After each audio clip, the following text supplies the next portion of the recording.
fucked up thing. That's life. That's it. So LR1. All right, Nick.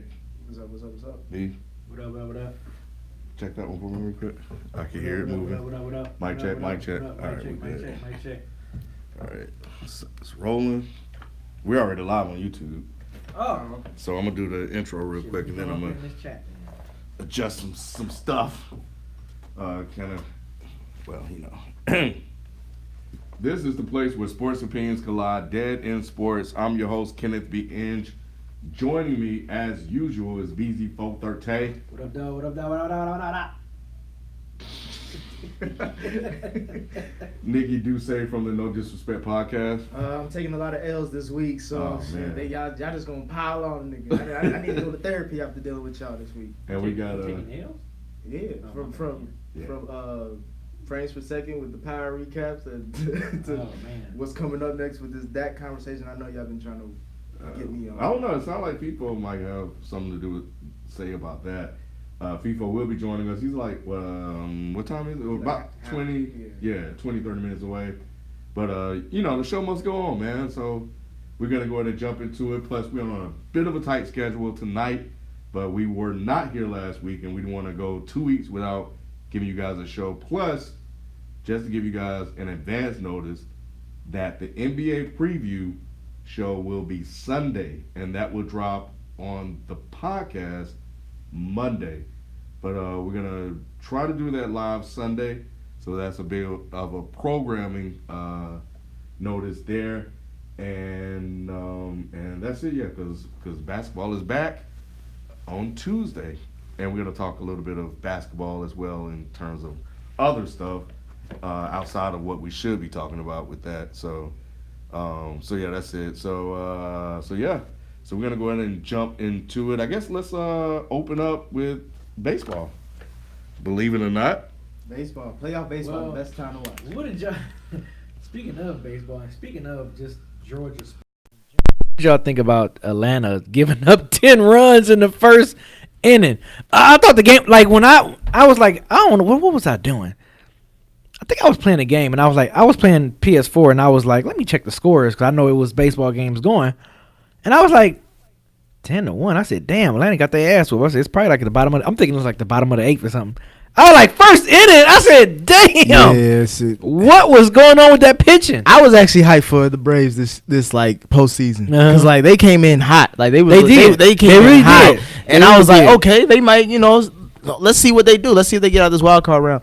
Man, they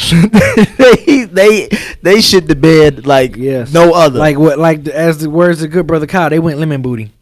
Booty. There was no answer, man, and their bullpen we know was a problem.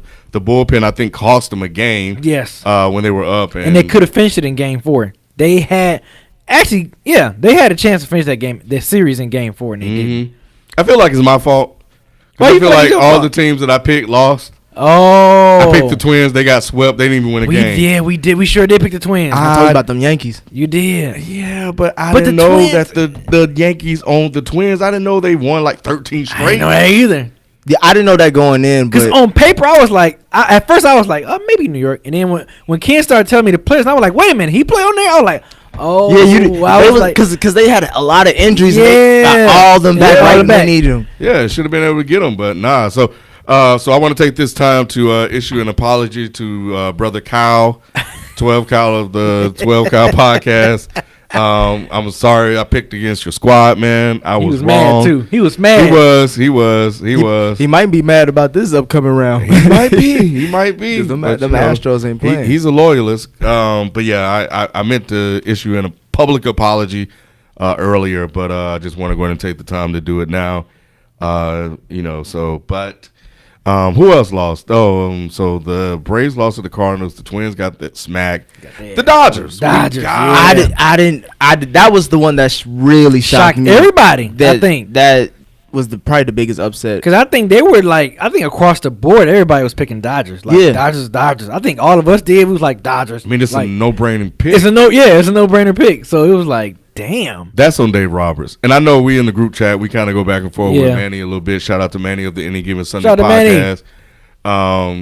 You know, he be in there talking crazy too. But he follows baseball heavily. He blames Kershaw. And, you know, I understand the logic. Like, if you're supposed to be the best pitcher of this generation, you can get through one inning.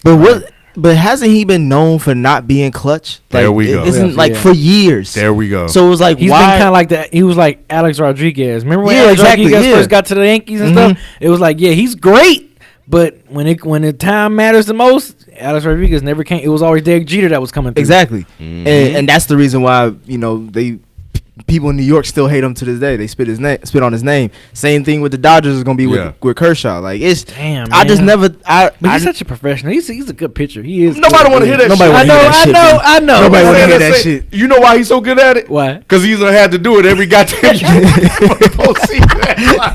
He had plenty of practice. He said, "You know why he's so good at it?" Yeah, man. Damn. So you feel bad for him? I do. A little bit. I feel a little bit. And you know what I hate when I see people are trash.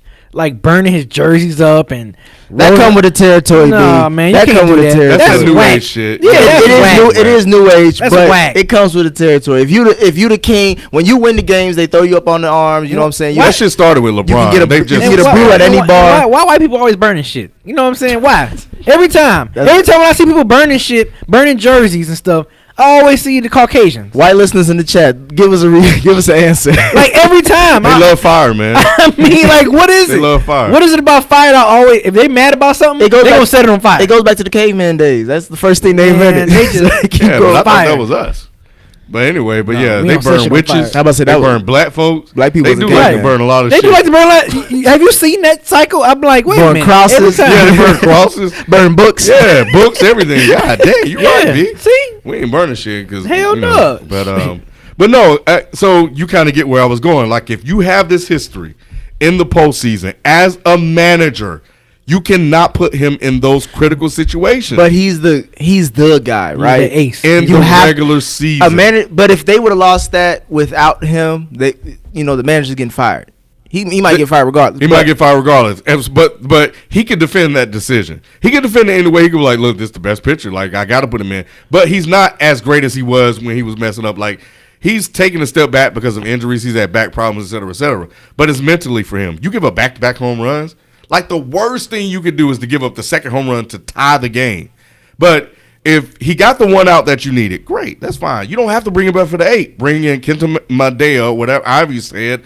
Or go to your closer, Kenley Jansen, and let him get 2 outs. But they might think he hot. You know what I mean? Like, if he wasn't, though. He was. Yeah. But I'm saying, like, you don't know when it starts. You don't never know when it starts. No. We knew because I think he pitched in, like, the first or second game, and he gave up 3 runs. Mm-hmm. It wasn't a lot because he normally gets shelled in the playoffs. But so it was better than usual. But it's the last game, and I understand you. First of all, I disagree with this whole strategy of pitching, using the bullpen and using your starters to pitch bullpens. In the last game, maybe, but I think in the playoffs they lose their mind with this shit. That's why I love what the Astros are doing. Like, they say, we got Verlander, you go out and get me 6 or 7. We got Garrett Cole, you go out and get me 6 or 7. They let their pitchers pitch. Other teams get out there and say, all right, you give me 2 or 3, I'm going to bring in this other guy. And you're trying to patch together a 9 innings. You know, so my thing is, like, is you have a 2-run lead. He got you out of a situation. You probably should have let Walker stay in anyway because, I don't know, it seemed like he was dealing. And then you go to your bullpen. You bring in Madeo, who worked because he's used to working out of the bullpen. Mm-hmm. He's been working out of the bullpen all season. You have him give you an inning, which he did later on anyway because he had to relieve Kershaw. And then you go to your closer. Or you bring your closer in for 2 innings, which he's done in the postseason But again, I agree with everything you're saying. But if he is known and has the history, not history of being that guy as far as the postseason, but that guy in general, you got to play your best players. That's what any coach, any manager will do. They'll say, I played my best players. But you also got to put him in the best position to succeed. That is correct as well. He did not do that. And he knows the history. Baseball is a lot about statistical data. And you take that data and you make your decision based on the history of what it's telling you. That's why they bring in a lefty to face a guy that can't hit a lefty, or a righty to face a guy that can't hit a righty. That's why they do all this mixing and matching because of it. So if you know that when it gets to the playoffs, he just can't perform, why put him? That's not putting him in the best position to succeed, and you're setting yourself up for failure. That falls on him. Kershaw has underperformed in the postseason his whole career. He has to get those outs. He cannot give up 2 back-to-back home runs. He can't do that. Not as the best pitcher in the league. You expect better out of him. But you know that he's prone to do it, so why chance it? So who do you place more blame on? The man? Dave Roberts. Dave Roberts. Like, when I looked at the box score, because I didn't see the game, and I saw Kershaw gave up those 2 runs, it did not surprise me at all. First thing was like, why he's in there? And then I hit the group chat. I was like, he got to go. The Dodgers got to get rid of him because he is not helping them in the times that they need to help the most. And their window is closing. Their window is definitely, because I think their window was only open because they spent all that bread to get to sign all those players. With him, because I think Walker can pitch and a couple of other guys they got. They got this kid named May this and that, is coming along. I don't know how great he will be. We'll have to see that play out over a couple of seasons. But Walker came on last year. He had a great year this year. So they got some guys that can replace as the ace. As we've seen, baseball. Baseball is weird like that. You don't need you just need to catch fire. Exactly. So you don't need a dominant ace anyway. But it helps, as in what we're seeing with the Nationals, who are up, 7-0 right now? And they got Strasburg. They got Matt Scherzer. 7-2 now. 7-2, and baseball is weird. That's not over. You can't – the Cardinals. Well, they was up 7 what inning is it? It was at the end of the third. They were up 7-0. So it's only the top of the fifth. Okay, but baseball is such a weird sport. Anything can happen. Yeah. So you never know. So no game is really over. But for the most part, they should win that. Is it going to be Nationals' first time in the World Series? I don't know. We have to look that up. Yeah, let me see. But I thought I saw that. I meant to check it before we came on board. But either way it goes. So, but the National is an example of that. Like, I didn't think they should beat the who did they play in the first round? The Nationals. The Nats played. Was it the Astros? Nah, they played the Brewers. The Brewers. Yeah. Oh yeah. So, but here they are. But nevertheless, but they're hot, and they got 2 guys that can be aces. That can easily go out and get you 2 wins. When you look at the Astros, who are up, what are they up right now? Or did they win? You say they won. The Astros beat the Yankees. They're up 2-1. Yeah, so they lost their first game, but I don't think Verlander pitched in that one. No, yes, I don't know. They lost the first game 7 something, and then they dogs came in, man, and Garrett Cole is that nigga, man. Like I didn't believe in him because he was buried in Pittsburgh, I think. But since he came to the Astros, and most pitchers when they come to the Astros, that pitcher staff is crazy. But I heard somebody say he was the best pitcher in the league. They might be right. The Nats and in Seattle, the Mariners, they have never been to the World Series. Wow. They're only 2 teams out of the whole league. Wow, they never played in the World Series. Never played in the World Series. And Nationals is how many innings away? They are. Yeah, they're about 4 innings away. Wow, that's crazy. It's 7-4 now, so the comeback is on the way. Damn, it went to 7. It was just 7-2. 7-2, yeah. It's top of the 5th. That's baseball for you, man. That's baseball for you. Baseball is weird, but they have a 3-0 lead. But again, most times, you have a 3-0 lead, you're gonna win that. Don't say that because the Reds had a 3-0 lead up on the one time. What was it? I think it was the Pirates. Only seen it happen once, or I think, or 3-1 lead. I remember when the Mets came back. Was it the Mets? I remember Red Sox came back, I think, on the Yankees. That was it. The Red Sox, man, that was great. Oh, that was good baseball. Sorry, Kyle, but man, because I was a Red Sox fan. But this at home too. But either way, they still got Matt Scherzer, who's damn near unhittable, and they got Strasburg. Now the situation that was like that, you can, especially if it's Game 5, right? You can have them pitch, the whole damn game and split it up. But they got 3. But we were talking earlier, about it's interesting that they may get to the World Series without Bryce Harper. The year they just let him crazy. Go. That's just that insane. That is crazy. And they up 3-0 at that. Yeah. Oh man, yeah. The Astros got to Severino. Damn, that was their good pitcher. And Garrett Cole. See what I mean? 7 innings, no runs. He had 5 walks, but the Yankees are a tough lineup. 7 strikeouts. But he didn't get cute. He was like, you go give me 7. And then I'll bring somebody in for this 8th, and I'll bring somebody in for this 9th. Yep. And that's it. So either way it go. But yeah, all my picks were wrong. Just wanted to say that, publicly. But I think we're in for hopefully some history being made, and I will probably be pulling for the Nationals. So. Yeah, just because it's their first time, I'm gonna root for them automatically. With baseball, I'm all about history. I like to see history. Yeah, what do you think the World Series is most likely going to be? The 2 teams. Nationals and Yankees. I might say Astros, Nets. I'm Astros. Once they got damn, they traded for somebody else. Hold on. Who did they trade for? Astros? Yes. Verlander, Garrett Cole, and they made a trade for another. I think because I think they can go 4 deep. Oh, like 4 aces? Yeah. But I think that's why I got them. But that Yankees lineup is no damn joke. But did they trade with the Cubs to get that was this back in the summer though, in exchange for Tony Kemp? Nah. It's a picture. Yeah, trade deadline is July 31st. It's a picture. I'm trying to get to this roster, but yeah, I'll look it up. Aaron Sanchez? Nah, it wasn't him, but he pitched the gym.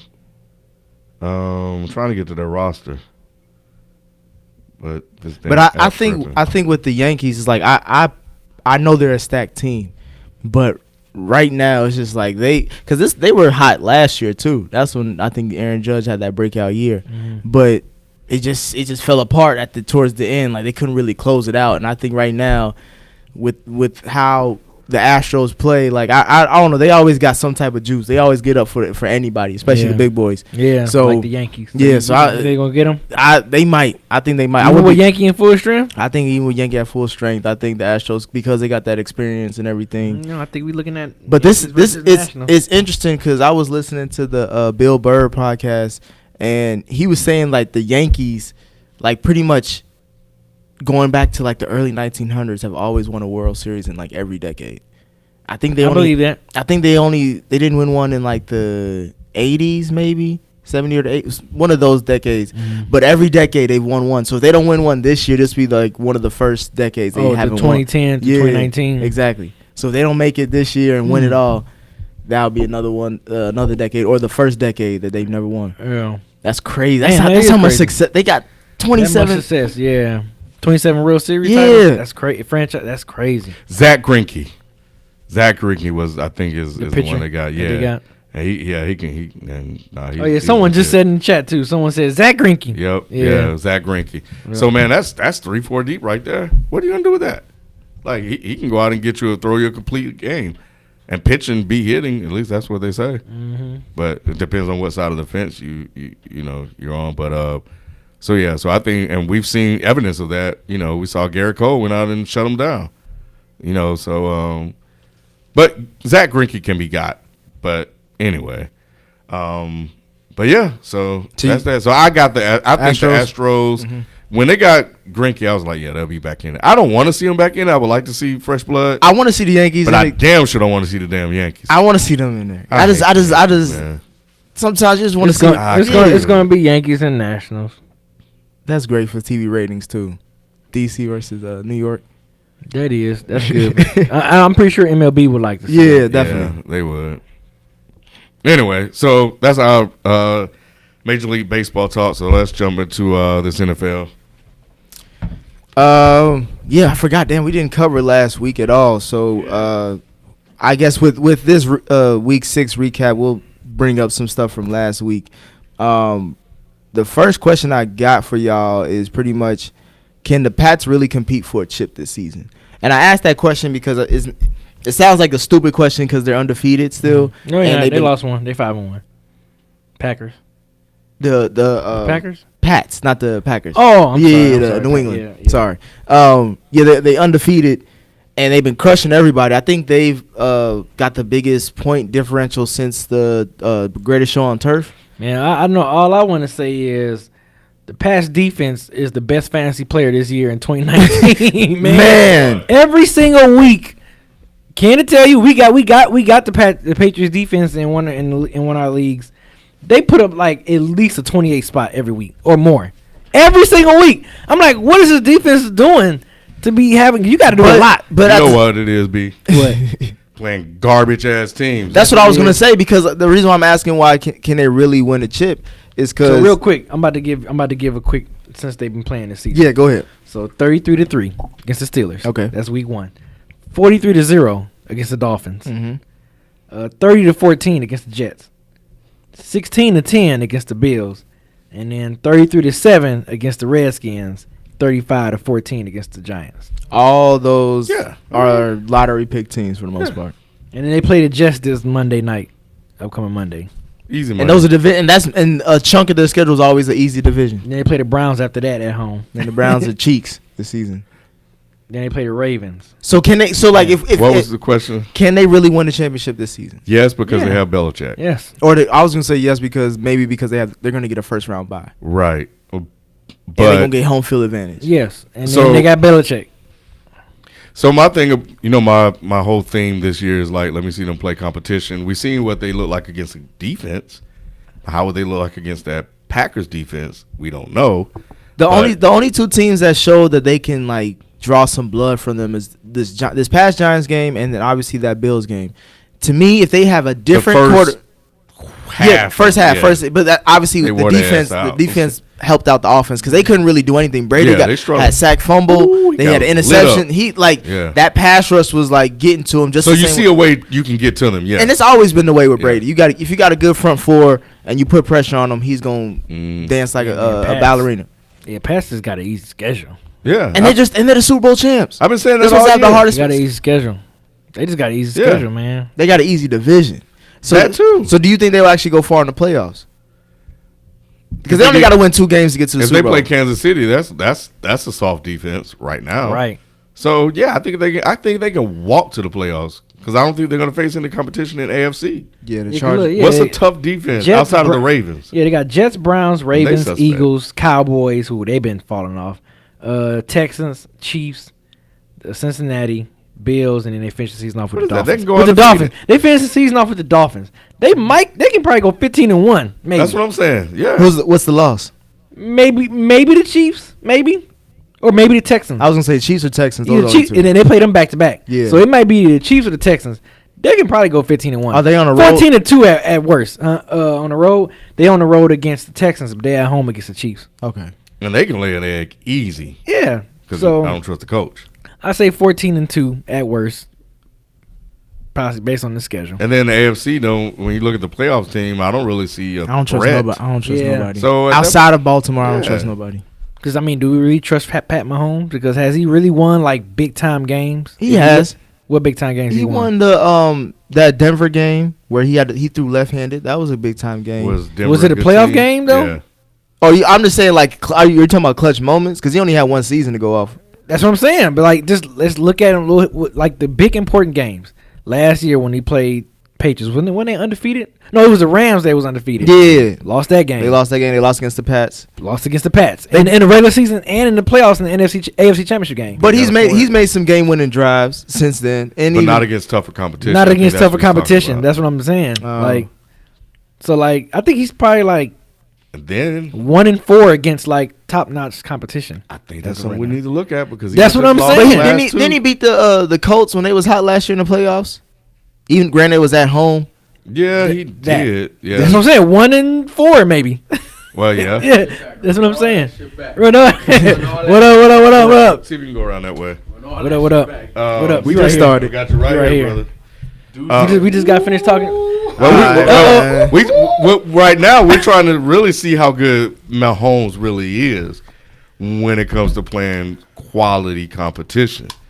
B's saying that he's 1-4. He's 1-4 against playoff teams, okay. And he just lost the last 2. Okay. I'm trying to help him out. I'm just trying to say, like, he's only got one season to go off. So what do you mean by? Remember when I said, does he really have talented weapons on that squad? He does. And they're injured. And also, look, let's look at some of the context, right? Because last year they should have beat the Patriots. They should have. They were one penalty away that had nothing to do with the offense from beating that team. So he's 0-2 against the Patriots. And he's played well in all of those games. They haven't lost because of Mahomes, because he didn't perform. So to me, you're going to put a loss, especially on a quarterback, when they don't perform. Right, there's a team that they're supposed to beat. Right, like were they supposed to beat the Patriots last year? I'll give you that pass. Because I think so. They should. We look at Rodgers in the same way when he. What about that Rams game last year? They both was undefeated. And Rams, and that both teams scored 50 points. That's on Mahomes. That's on Mahomes. Tell me, but he didn't win that game. No, I understand that. No. And the record is the record, and you know me, I'm about numbers. The record is the record, but the context says people come in this bitch hot. I was doing 120 the whole way. Like, I want to see this man face right here, boy. He gonna abuse me later on. 100. Great. But look, no, all I'm saying is this: the record is the record. I'm not trying to absolve, the fact that he hasn't won in big games. I'm not trying to say that. Right, it is what it is. You can make that argument against them, but I ask you to look at one of those games and look at his numbers, or watch the film and tell me what possessions he had where he choked, where he didn't come up big, where it was him and the offense's fault why they didn't win the game. Does his story kind of sound, the way you're saying it sounds like Aaron Rodgers, right? Mm-hmm. Yeah, to a degree. It sounds like to a degree. It's not on him. But then when you keep adding up these losses to good teams, but Aaron Rodgers is done with Mahomes. No, I'm just saying. I'm talking about Aaron Rodgers of the last 5 years. Well, just even because that was one of the things I said. It sounds like yesterday. Yeah. It sounds like fuck, you saw that shit? we're acknowledging like the deficiencies that he's had to play under. Mm-hmm. Subpar defense in some of those games, because Rodgers have lost games where his defense has been terrible, but Rodgers have also overcome those. Yeah, Mahomes is very young, so he has to kind of learn and grow. But so I acknowledge the context, but I'm with B 100% where it's something that I'm going to start monitoring. Of course, and you know what? Like, I feel that Mahomes and all the elite players. I'm not saying 100%. No. I'm not. Remember, I was on the train. I was on the train. Better than him. You said what? Wow. Let's not go there, Ken. You said what? He said Deshaun is better than him. It's a conversation. No, not better than, but I'm saying like no. It is a conversation. No, it is a. So I'm not all the way dismissing that because Deshaun Watson. I gotta see what he do this year in the playoffs. Like if they make it to the playoffs. Oh, they're gonna make it. Yeah, I'm just saying. I gotta know is he just beat Mahomes. I gotta see what he did, and he wasn't sacked. You know, he's 7-0 when he's not sacked in the game. I know. That's what I'm saying. Yeah. I want to see what Watson gonna do in the playoffs. I'll put it to you like this. There's the one biggest thing that I say Deshaun has more than Mahomes is that clutch gene. I would say that big time. That clutch gene. He's a big time. I think he's outside of Brady. 6 Super Bowl. He on another stratosphere. He's banned. Yeah, we don't mention that name. Yeah. We can't mention that name. But everybody else in the league, Deshaun Watson, I think, is the most clutch quarterback. More so than Russell Wilson. I'm about to say Russell Wilson. Dangerous. Been doing it for a while. Too. You know what? It's time. I put Russell over him just because of history. Russell Wilson. He's proven. Russell Wilson is what? The best quarterback in the NFL right now. He's playing. Yes. He's playing like it. This season, yes, he's playing lights out. Like it. That's the one time. This is probably the one time we all agree. That's my hot take. Out. That's my hot take. That's not a hot take. Come on, man. That's not a hot take. It was simmering. Yeah, it would have been a hot take week 1. Yeah. We coming in week 1 saying he's gonna be the best today. I would agree because I've always said he's top 3. Going into week 7, he's playing. He's like MVP caliber. He's the best quarterback right now. All right, y'all throw water on the shit. I'm glad we all together, brother. Yeah, see? But yeah, man. Because I mean, you look at his offensive weapons and what he's doing, those clutch moments, coming back on the throws he's been making. Come on, man. Like he's been a little lucky because time has run out. Granted, but at the same time, Brady has been lucky. He put you in a position to win. 100. If the defense shows up, I got to give it to him. I've been hard on the brother, but I got to give it to him. So let me ask you something, Best quarterback in the league. Let me ask you something, Ken. Uh-oh. No, I'm just saying, right? Like, let's talk context because I like context, especially when it comes to football. Right. Pete Carroll has come up big in big games. Yes or no? Coaching, yes. He's also drafted very well, especially on the defensive side. Yes or no? Yes, he's done a good job of retooling that defense. Can we say the same for Andy Reid? No. As far as drafted in general? in general. Offensively, I give Andy Reid the he drafts well according to his offensive personnel. Wow. Like this just happened. Are you looking at the breaking news? Yeah, Jalen Ramsey. Yeah. Wow. Yeah, we're gonna get to that. Wow. Wait, hold on. Let me look at all this. Wait, hold on. Did Andy Reid draft Marcus Peters? Look at all those picks. That's crazy. Probably. Nah, he signed him. Oh, Marcus No, Peters? he did draft him. Yeah, no, he did. Yeah. He did. Because they left him. They traded him out for his Mhm. rookie contract. Yeah, I was just seeing the Rams, and you said Marcus Peters, so I just I'm just saying, like, Andy Reid had Marcus Peters. He drafted. Did he draft Dawkins, or was he there when he got to? Did he draft D Ford and the other guy? Nah, D Ford signed as a free agent. Yeah, Justin Houston was there before he got there, right? Okay, I don't know. And Eric Berry, he was there before he got there. there. Track of it. Yep. So it's mostly offense. Yeah. So the reason why I bring that up is that Russell Wilson, in context, puts you in position to win. Yes. But that defense and that coaching get you over the top in those quote unquote lucky scenarios. But there were moments when that defense for the Seahawks were not great. And how they overcome. Russell Wilson put him in position to win against good teams. And Pete Carroll, bend don't break. Exactly. And what I'm saying is that let's just look at the history. Andy Reid, we can't say the same for. No. In those big moments, him and his coaching staff, regardless if it's penalties or this, that, and the third, they don't win those slim margins of error. They just don't. It's his second year. He's it's going to take time because Russell Wilson wasn't doing that.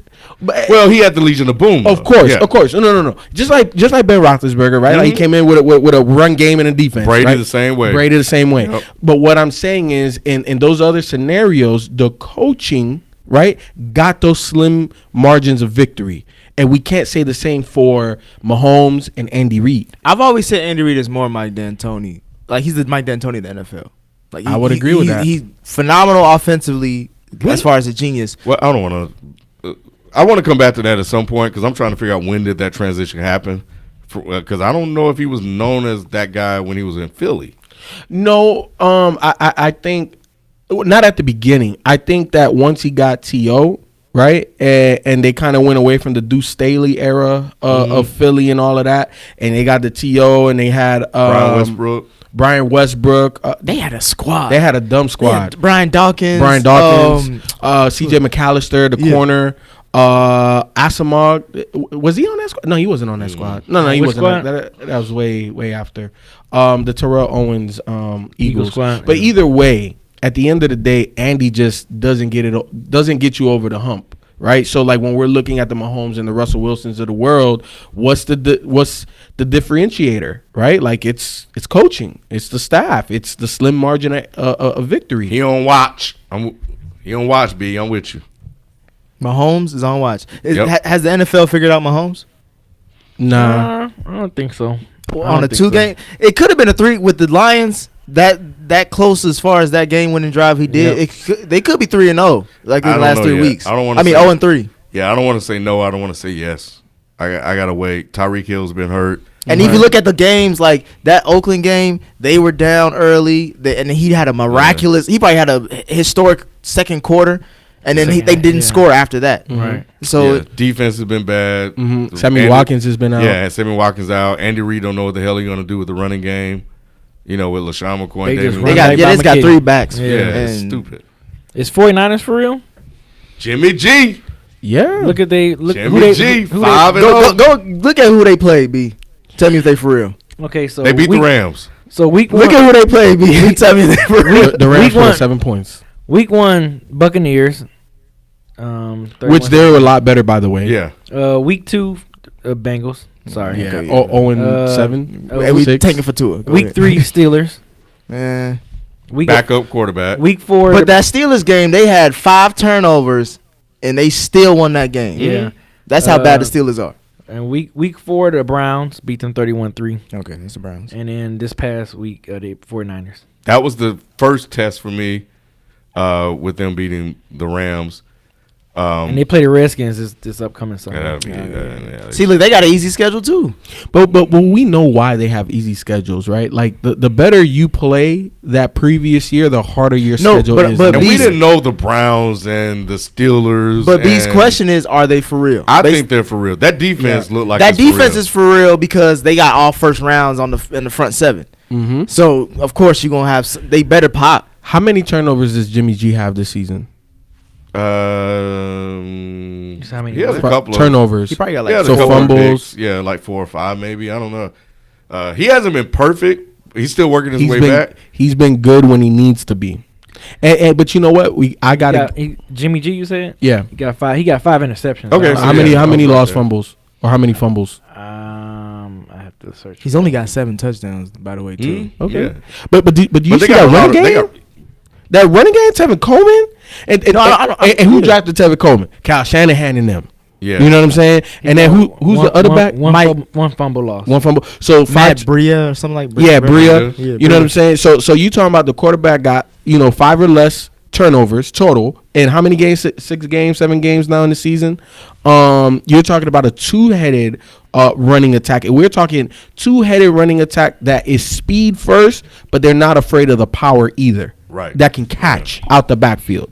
And then you're talking about a head coach that is an offensive guru that puts his young quarterback, because remember, I think he has less starts than Baker Mayfield does Jimmy G. You know what I'm saying? Yeah. So you're talking about putting a young quarterback in positions to maximize what he does best. They don't ask him to do what he can't do yet. You know what I'm saying? So to me, that's why the 49ers are for real. Now, am I saying they're Super Bowl contenders? I'm not saying that. Are they playoffs? They should make the playoffs. Mm-hmm. But that NFC West, that division is crazy, bro. The Rams may not make the playoffs. I don't think the Rams make the playoffs. But do we see 3 teams out of one division in the NFC period? Yeah, because I can see the NFC North. Because who's in the NFC West? It's Seattle, Arizona, Rams, Arizona, and 49ers. So then it'll be 2. Yeah. And they already got the Rams. Possibly 2. Play them again. Because the NFC is stacked. And that was on the road, right? Mm-hmm. The Rams were at home?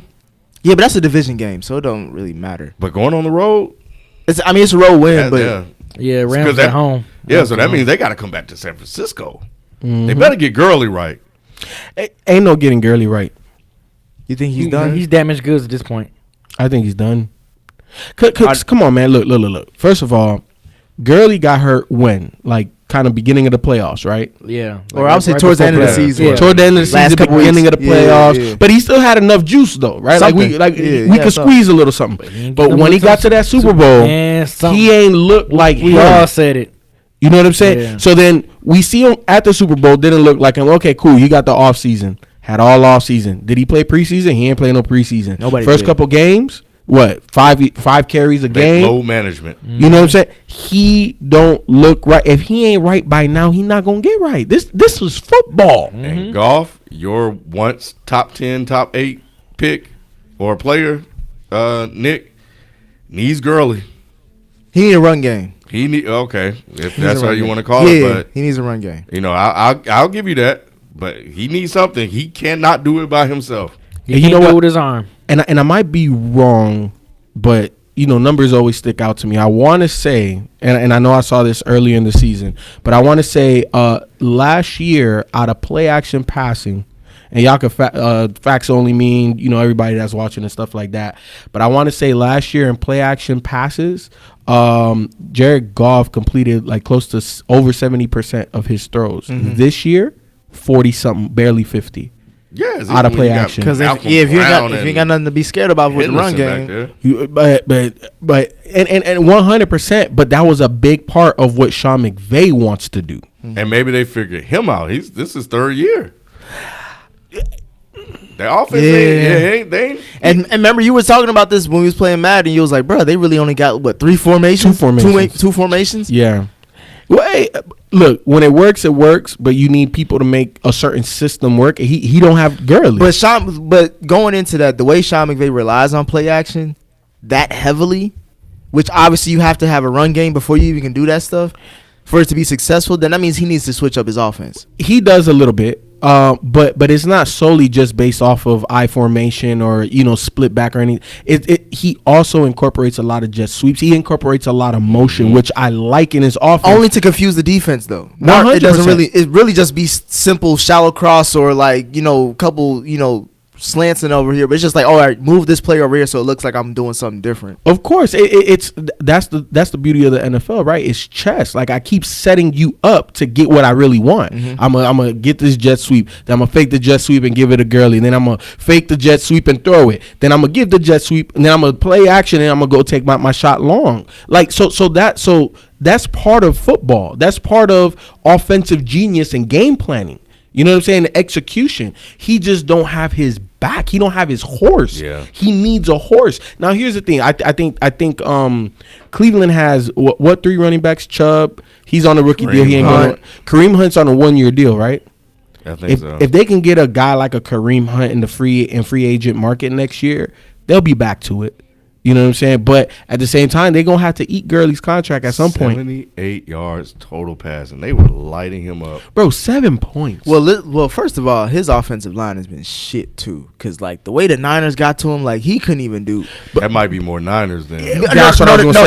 That's what I was going to say. And that's why I mentioned they got their front 7 is all first-round picks. You got Nick Bosa. You got Solomon Thomas. You got, some dudes up there. So, yeah, and obviously going into the season, the Rams, I don't know if they lost the offensive line or they're injured on their line, but it showed he couldn't. And Goff is like a statue. He's not a dual threat quarterback. So 5-0, Jimmy G. All right, man, you gonna keep on riding that Jimmy G train. Hey man, we'll wait to see. Will Cam be traded before the deadline? No, because nobody want him. Really? Who want him? Oh wow! They said the market is somebody want him. The Bengals. Cincinnati would definitely take him. I got 2 words: Carmelo. All right, he over here. I don't think he'll be traded because Carmelo out the league. Out the league. He disrespected me. So you don't think nobody want him now? Man, look at his numbers. Look at his numbers. He 0-9. 0-8. In his last 9 games. Yeah, in his last 9 games. This man has more interceptions than touchdowns. He's completing 54% of his passes, bro. Who wants that? He is damaged good. We talking about Todd Gurley. Cam Newton is in a worse situation. You're saying he's damaged goods. He's 100. Done. He will never 100. Be. You know why? You know why? Because even when he was healthy, was he a high completion type of quarterback? No, he relied on his athletic ability. He was getting there though. That he was. Remember, he got better. He got better. No, he got better under Norv. Yeah. But that's the Norv Turner effect. That was for 6 games. Exactly. We're talking Cam Newton himself, the core player. He is not a high completion percentage quarterback. He's not. He is an athletic big quarterback that would rather run a linebacker over than trying to slide. Right? He is no longer going to be a valuable asset in this league. Who is going to take a mediocre completion percentage quarterback and turn him into something that's great when his main problem, his main injury is his right shoulder? He ain't gonna have the touch on the ball no more, which he barely had touch. He had a gun. He don't have the gun no more. He was already a low completion quarterback that now cannot even fit the balls into those tight windows anymore. What is he then?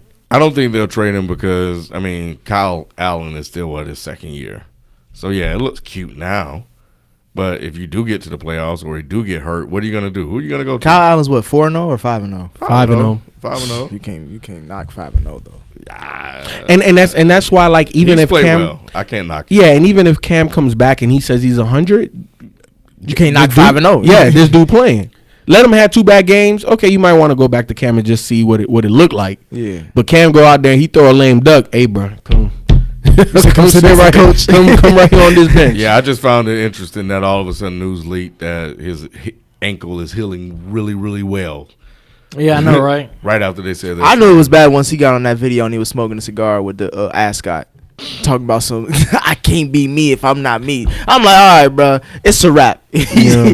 he see the retirement party scheduled for him. And this is last year of his contract? Probably. Because he re-upped in what? He was drafted in 2010. I don't know, but either way. Yeah, either way. Whether they want to get rid of him or whether no other team wants him, I think he'll still be there. But not past the season. No. Somebody else may sign him. Ain't nobody giving up assets for Cam Newton. He may be a backup. I think he might be a backup. Yeah. Will Teddy Bridgewater be the starter if even when Breeze gets healthy? No. They gonna put Breeze Teddy out is there. going to be Breeze is coming back as soon as he's. They opened up the offense for Teddy though, and he was balling. Teddy is doing what a backup QB should be doing. This is like Jimmy G and Tom Brady. It don't matter how good Jimmy G look. This Tom Brady squad. Teddy will be a starter somewhere. Yeah, this is his audition. Is this his last year on his contract with the Saints? I don't know. I don't know. And even if it's not, because he's the highest paid backup in the he league. is. If he has a multi-year contract, next year he'll get traded. So he'll get traded. Or he could be like, look, Breeze might be like, hey, bro, this might. Yeah. I think that's why they kept him. Could take over for real. We'll see. We got to see what it play out like. Breeze is up there because wasn't Breeze's injury ligament issue? So we already know that his arm strength isn't what it was. Right. What it once was. On the sideline doing this. He's playing the 80 minutes. That's all he's doing. We forward on, man. Just keep it going, Teddy. I'm just gonna sit over here and do this. He cool, but I think this is really great for Teddy. I'm happy for him. He makes us look good. It's a great story. But I think we also got to give New Orleans credit. We got to give Peyton credit for spending that money. Top 3. Just in case something happened. To have a quality backup. They could have let him go. He's a first-round pick for a reason, right? He was a starter. Yeah, he was a starter. He almost won a playoff game. It was for the kicker. Yeah. So I think I would love for Teddy to be. It would make a great story for Teddy to take over for Breeze once he's gone. Well, he better get a hammer. Start banging on his Yeah, and go start playing that hand game. Do casino. Man. You know what's crazy though? I think that now this is a hot take. If Teddy Bridgewater stays with the Saints, he'll be a top 5 Saints quarterback of all time. That is a hot take. Because think about it. You got Archie, you got Drew, you got maybe Aaron Brooks. Aaron Brooks was that dude. He was that dude. Yeah. Who else? Didn't Dante Culpepper play for him? No, he went to Washington. Oh, he was in Washington. Yeah. Who's the other two? Teddy could take one of those if he stays. Is that saying much though with that lineup? We'll see. Damn, remember Joe Horn? I remember Joe Horn. Yeah, him and Aaron Brooks. Yeah, man. Well, who's the big running back? Was it Deuce McAllister? Deuce McAllister. Yeah, man. Yep. Man. Oh yeah, couldn't win shit. That was one of my Madden teams though. Yeah, mine too. Mm-hmm. Yep. Are people sleeping on the Texans? No. What do you mean by that? You just said no. Like I think they. You said he's better than the best quarterback in the league right now compared to what most people would say is the best quarterback. Bill O'Brien worries me. Bill O'Brien don't worry me, man. What? He doesn't. It was the way that team was constructed. We saw what happened in Indy with Andrew Luck, right? Injuries, sacks, not taking big hits from the quarterback position. Mm-hmm. He finally has an O-line that's good enough to protect Deshaun. That makes all the difference in the world. I don't think Bill O'Brien was the question or the reason why they struggled. They struggled because they were weak up front.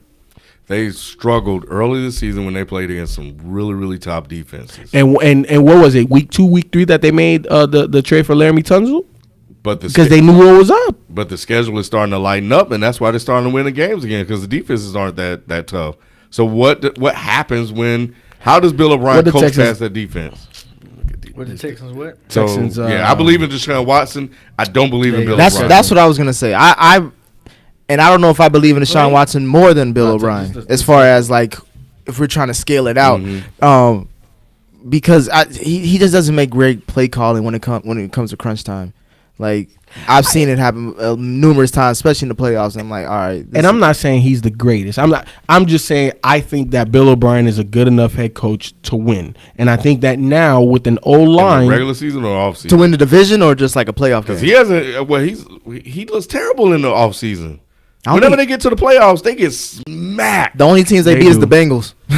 That's it. That's man. So looking at the Texans, the rest of their schedule, they got the Colts, they got the Raiders, they got the Jags, the Ravens, the Colts, and the Patriots.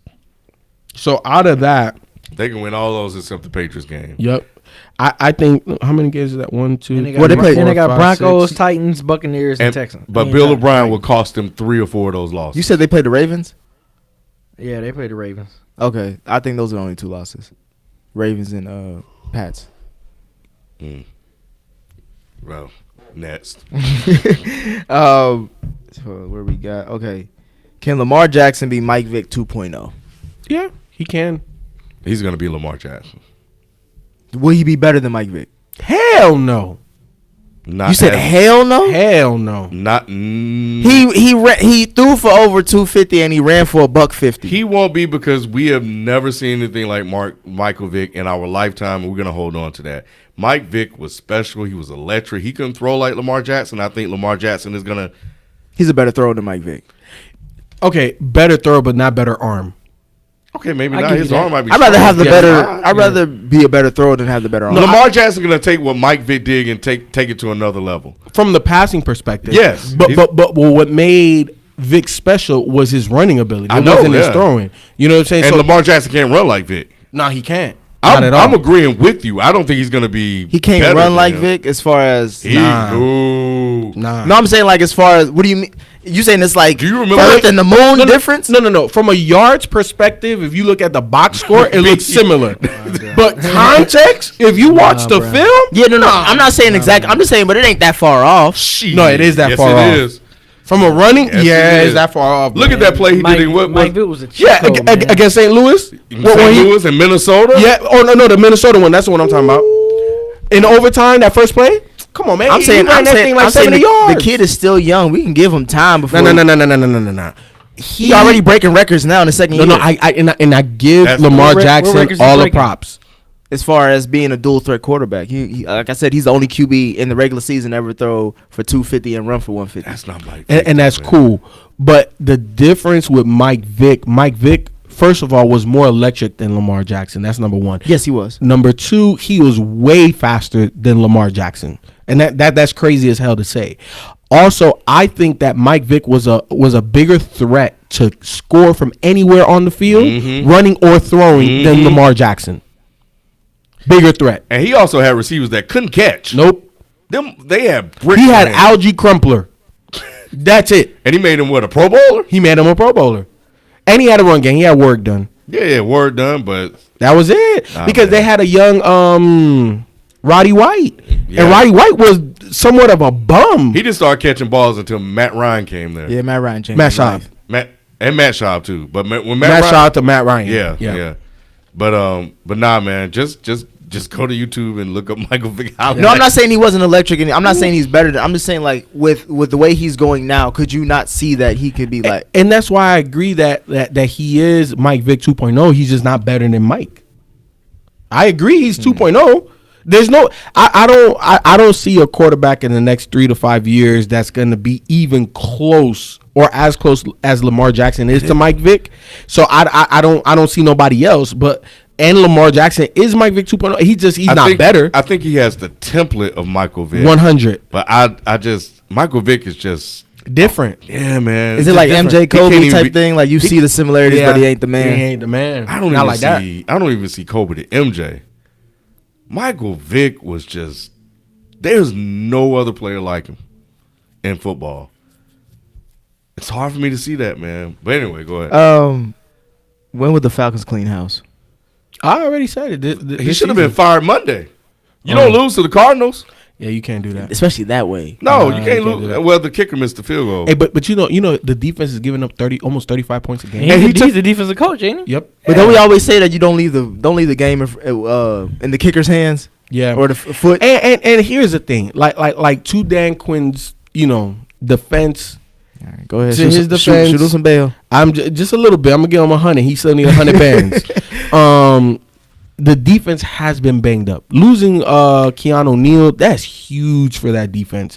And last year, like all of the injuries, they pile up, but that's no excuse. That's no excuse. Y'all already know I've been on the Falcons. Yeah. You know what I'm saying? For the last 2 years. Just let them finish out the year. I mean, they're gonna probably go 3-13 or something like that, and just get fired in there. Why do you against firing coaches in the middle of the season? I don't know. It just I feel like it messes up the morale of the locker room. Even if it's already bad, I just feel like if you just firing right in the middle, I mean, like what you expect? If it's already going down, just let him go down with the ship. Fire him in all. But you know what though? But I think a lot of respect is lost to lame duck coaches because the players already know, like, bro, you're not gonna make it past this. You know what I'm saying? Like, so they stop listening. I think that if you do fire, and I think it depends on what that locker room is like. I think the Dimitrov has a good feel, and if they starting to disrespect Quinn, you gotta let them go. But if they're still playing hard for Quinn, and I don't see them playing hard. To me, they're not playing to their potential. I don't know. I don't get paid that type of money. Yeah, you know what I'm saying. Yeah, but I'm with you. You give him, let him play it out, see how hard they play for him, and then at the end of the season, be like, all right, man, what happened? Yeah. We either fire him right before the last game of the season. I put it to you like this, man. They got to trade Matt Ryan. To who? So whoever the hell is willing to take him. It's not gonna happen. Yeah, him and Julio got paid. And isn't he guaranteed $100 million? Yeah, probably so. Out of the 120 he signed. We have to ask Kyle. But here, what I'm saying is that there's teams that are going to be willing to give up assets to get Matt Ryan. Who? You got to be talking about teams that are competing, and if they're competing, that means Jaguars. They'll be willing. Okay. Minshew out there, you know. I think the Jaguars will be willing to take a flyer on him. They just signed Foles though. Yeah, they got a lot of money tied up in court. Well, not a lot, but how much did they get Foles? They gave him a guarantee. He got like 3 years, right? Yeah, $55 million for 3 years. Okay, fine. The Bengals. He can't do nothing with them. No, he can't. But the Bengals might want him. Washington. No, they got Haskins. Pittsburgh. Yeah, but Haskins or Matt Ryan. Is Haskins done?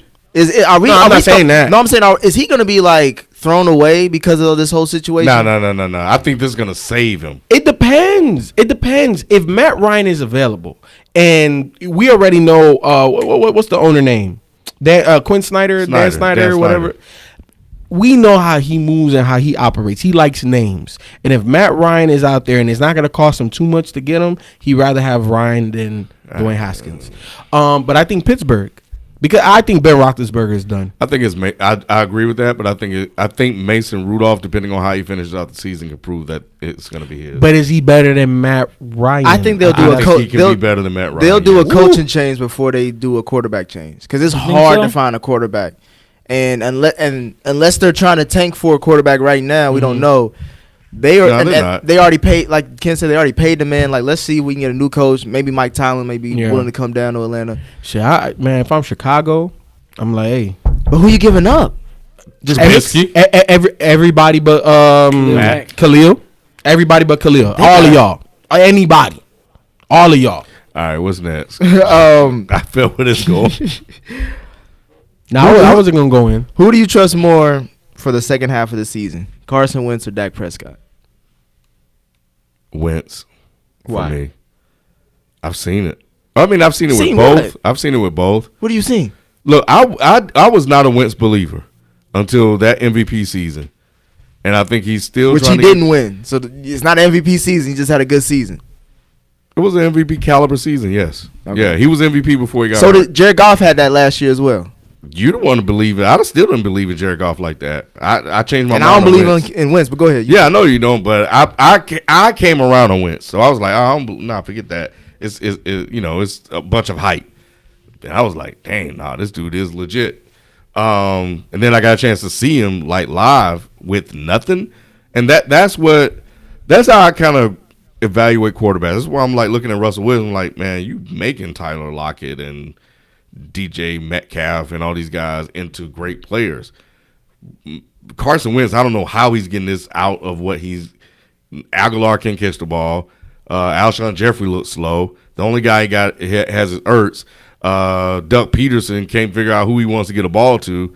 But somehow Wentz keeps them competitive. They start slow, they pick it up. Another guy, we saw what Rodgers did last night. He lost both of his receivers.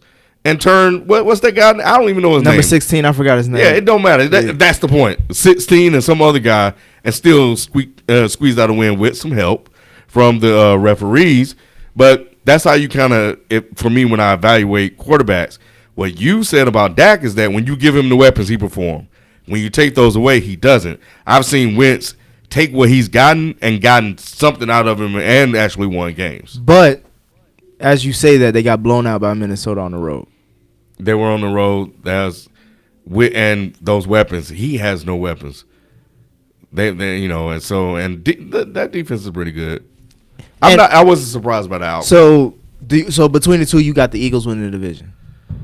Yeah, I think I picked the Eagles coming in anyway. Feefo, go ahead. This is your time. Ask me the question one more time. Who you got more faith for in the second half of the season, Wentz or Dak? That's a tough question.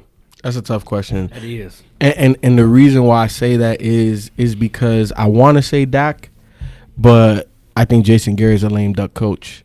And I think that throws off chemistry. So I don't know how much I can trust him.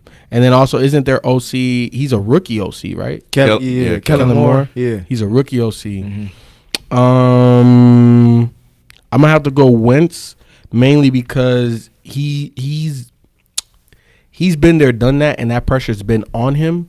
And I think that once his receivers get healthy, because you look at Wentz, man, like their scheme, they haven't readjusted to what they currently have. They're still playing like they're built, but even though everybody's still hurt. Yeah. You know what I'm saying? So I think that once everybody is back, I trust Wentz more with his squad than what's happening with the coaching situation in Dallas. So you, with Dallas being losing their last 3 games, you blame that more on coaching than Dak? I have to say mainly because I would agree with you on that as well. Yeah, I have to say because when you start off in the first half the way that they've started off and you have to come back every game, that's not sustainable. And that's up to the coach. If it happens one game, all right, cool. It happens the second game, you got to it can't happen 3 times in a row. It can't happen all season. Realistically, if you look at the majority of their season, the first half they're not a first half team. You have to figure that out. That is on the coaching side. Philly's doing the same thing. Philly's hurt. They're more hurt than Dallas. Yeah, they're more hurt than Dallas. Yeah, because D-Jax is still hurt. Mm-hmm. And Dallas is hurt where they're supposed to, this is what separates them from everybody else. Like, the offensive line is banged up. Amari Cooper's banged up. Like, these are the spaces that, okay, if we're healthy. And Philly receivers can't cover. The receivers corners can't. Yeah. I mean, the corners. Yeah, the corners can't. Now they've always had a bad secondary the last couple seasons. Even when they went to the Super Bowl, they had a bad secondary. They just got a lot of pressure on the quarterback. Look, man, those losses, they're on Dak. All right, man. They're on Dak, bro. I'm not saying Dak is absolved. I would say it's 40-60. He's still top 10? It's 40-60. Dak is I tried to warn you, man. I'm still going off with the season ain't over yet. We ain't even halfway out of the season anymore. But he's looked bad in these losses. But some of those passes he's thrown let's back it up. Okay. He looked great against lower tier competition. Redskins, Dolphins. I said wait until that schedule toughen up, and he don't look the same. He's not getting help from his cast either. When you jumped on his bandwagon, what I tried to tell you, Feefo. No, I just say he looked good, and as of today, I didn't say long term that Dak was going to be top 10. You framed it well.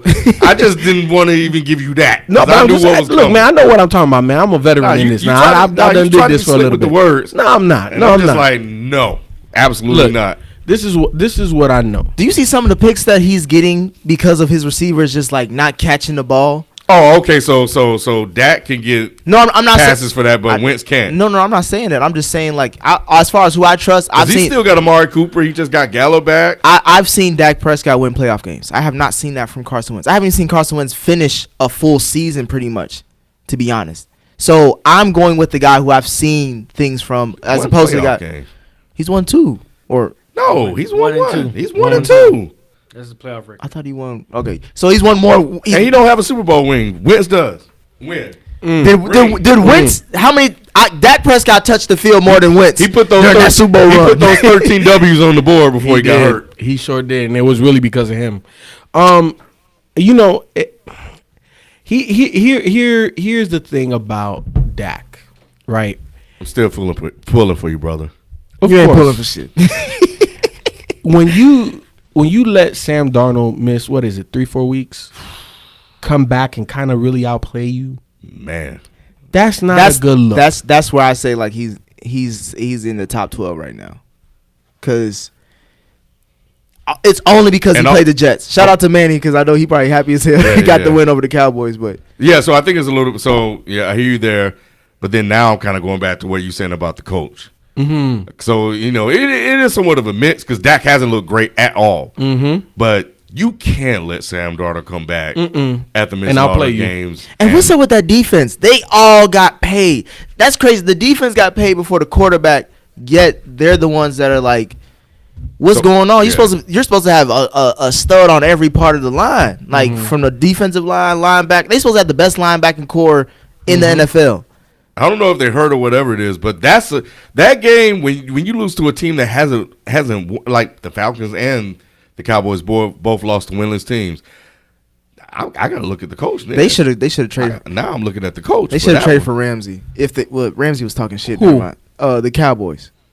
How are they gonna afford him? They can make the money work. Bro, you about to pay Dak. You paid Zeke. I know there's quite a few linemen that done got paid already. I know Van Der Esch is about to get paid. Damn, do a short 2-year deal. 2-year, $40 million guaranteed. Man, look, bro. I don't know. Look. I think the team that he could have helped out the most was Kansas City. To me, Dak should have signed that damn contract. He should. We don't know what the contract looked like though. It don't matter because. So you're saying if they offered him like $120 million, he should have signed that? He's not playing himself into the $40 million range that he wanted. But I think that's what they offered him. $120 million with like 80 to 90 guaranteed. I heard it was like almost 30 or at 30, and he was like, nah.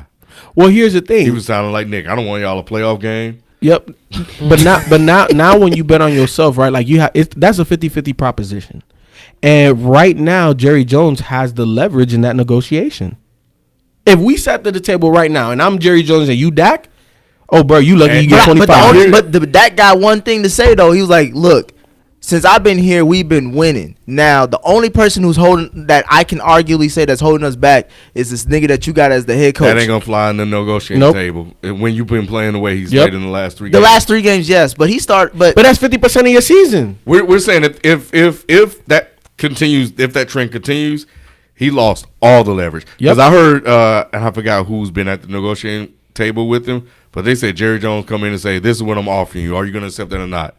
Mm-hmm. And you look at it, you be like, yes or no. And if you say no, you be like, all right. And then you get up and walk out. Mm-hmm. And then whoever the agents and stuff start talking again. But that's the starting point. So it look bad for your boy. B, who you riding with second half of the season? If you had to choose between the two.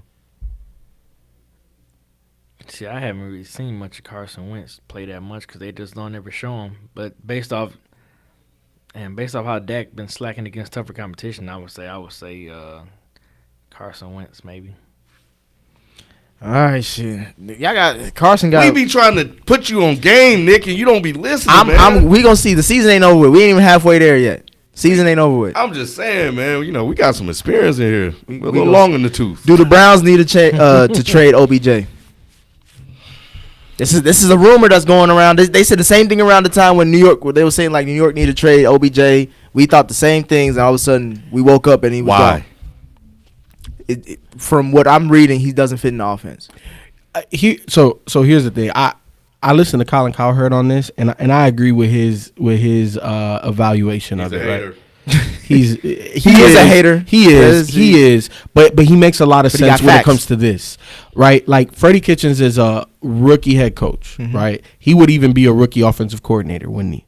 So with all that being said, we have who's on the other side of the ball of OBJ? Jarvis Landry. Landry is 100 reception possession type receiver. Right, we had David Njoku. Obviously, he's injured now. He's not going to play this year. He'll be back next year. But you're talking about top 5 tight end, right, in the game right now. Yeah. Then you're talking about you got 3 running backs, and Nick Chubb is arguably top 5. You know what I'm saying? And then Kareem Hunt's going to be back. What, in a week or so? Yeah. You know what I'm saying? How if OBJ right now isn't being featured or being the most dominant version of himself now, how is he going to be that with everybody else around him? Too many mouths to feed. Now, if we were talking Sean Payton, we were talking Sean McVay, we were talking Kyle Shanahan, Bill Belichick, You know what I'm saying? The top 5, Pete Carroll. We talking the top 5 coaches in the league right now with that roster. Oh yeah, even who my guy in Pittsburgh? I can't think of his name right now. Mike Tomlin. Matt Nagy. I could keep going in terms of the head coaches. You just swap out the head coach and the coaching staff. Oh no, we talking Super Bowl. You know what I'm saying? I think that they will be exponentially better than what they are. I think those type of coaches can make an OBJ fit. I think this is more on an indictment of Freddie Kitchens and what's happening with Cleveland versus OBJ. Now, it makes sense to trade OBJ if you're Cleveland.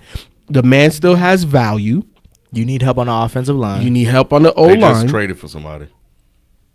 Who? An offensive lineman. I don't know his name. Okay, but what I'm saying is you OBJ still demands a king ransom, and I think that there's a lot of teams that can still use OBJ. Look at the Pats. Didn't they trade a first rounder for OBJ? Yes. Mm-hmm. Can't trade him unless you get that back. No, but the Giants already used them. They used the pick in this year's draft. You can get it back in the future. You know, get it back in a trade package. Oh, yeah. Unless you get a first rounder back in the trade package.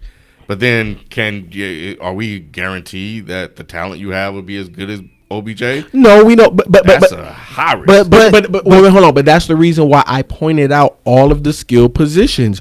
How much of a drop off do you really have offensively without OBJ? Let's be honest. You have 100 reception wide receiver out next to OBJ. You have a top 5 tight end when he comes back, and you have a 3-headed running back. But to your point about Kitchens, how much further can you go with him with the right coach and the right scheme? But the way Kitchen, from what I've seen, when he coaches a really good game or even a good drive, it's a lot of runs. He loves Nick Chubb. Nick Chubb's the truth. He runs the offense through Nick Chubb, and then he used Jarvis Landry in between that. OBJ is a home run hitter. Yep. That's all he really cares about is making big plays. I wouldn't go that far. I think that's for me. No, here's the thing. Like, he's a diva wide receiver. He wants the ball. He wants to make plays. Exactly. Right? But you need a coach that their philosophy is getting the ball down the field. Like a Bruce Arians would be perfect for an OBJ type wide receiver. They had 3 that made it work. Who? Didn't they have 3 receivers that worked when he was coaching Arizona? Fitzgerald, Bolden, and who was the other guy? No. He didn't have Bolden. Like you're talking early Arizona. When Bruce Arians got there, who he had? He had this one low round John Brown. I don't remember. John Brown was one. I'm horrible with names, but he had a couple of like lower tiered wide receivers with some speed that they got down the field. I give you a better example of Freddie. Again, going to your point, I'm just adding to your point. With Freddie Kitchens in terms of his coaching philosophy and I guess style. But shit, when the greatest show on turf. Oh yeah. Oh, all 3 made it work. And Marshall Faulk made it work. Yep. You talking about Azahir Hakeem because that's the one that gets forgotten about. We talking Torrey Holt and we talking Isaac Bruce. And you got Marshall Faulk. Yep. All of them 8, bro. Yep. All of them 8. So it's possible. It's just it comes down to philosophy, and the philosophy of Freddie Kitchens doesn't allow for all of those guys to flourish. But for me, it's just like we're still dealing with a young QB. Let's move the coach to the side because we already know what. And you hear what Kitchens said about him? He need to make better decisions. He does. And Arian said the same thing about Winston too. He blamed 3 of those sacks on Winston. Yeah, because Winston just dances around and just holds on to the ball when he sees 2 defenders coming to him. My thing is with Baker being young, the only success that I've seen a lot of teams with young QBs has, you got to have a run game and you need a tight end or something like that and a defense to get the ball back. You need a defense as well. And right now, the Browns have been getting up a lot of points. You need smart decision making, and that was what made Russell Wilson special. 100. Because from day one. Yep. From day one. He was smart with the ball. He would run outside. It's not there. I'll throw it away. Or I dump it off. Or I go get this 5 yards and slide. Baker doesn't do that. Brady did the same thing. He was a game manager. But you know what's interesting about Baker's game right now? Like one of the biggest things, the thing that separated Baker was his accuracy. And when you see him in the pocket, first of all, he has happy feet. He's not stepping up, right? Like a lot of his throws are off balance, which is making him inaccurate. And you could tell that he wants to just get outside the pocket and make a throw. I don't know, man. He doesn't feel comfortable in the pocket at all. He doesn't feel comfortable in this offense. 100. And I'm going back to that offensive coordinator. But this is his guy, right? The offensive coordinator, not Freddie Kitchens. Oh. Yes. And I'm going back to it. I think there's something there. And I'm going to hold on to it until proven otherwise. And, you know, if we want to take it a step further and say Freddie Kitchens hired him, then that's so be it. I just think it's the entire coach. The coaching staff does not match the roster. And whose fault is that? That's the GM. The GM. Look, when you say we're going to look at them too? Yeah. And the GM. He came from Kansas City. What's his name? He can build teams. I think and he got a lot of time. If we just look at pure talent, skill positions, don't nobody come close to the Browns. One thing I'll give you credit. I mean, you've been reluctant to accept Kitchens since day one.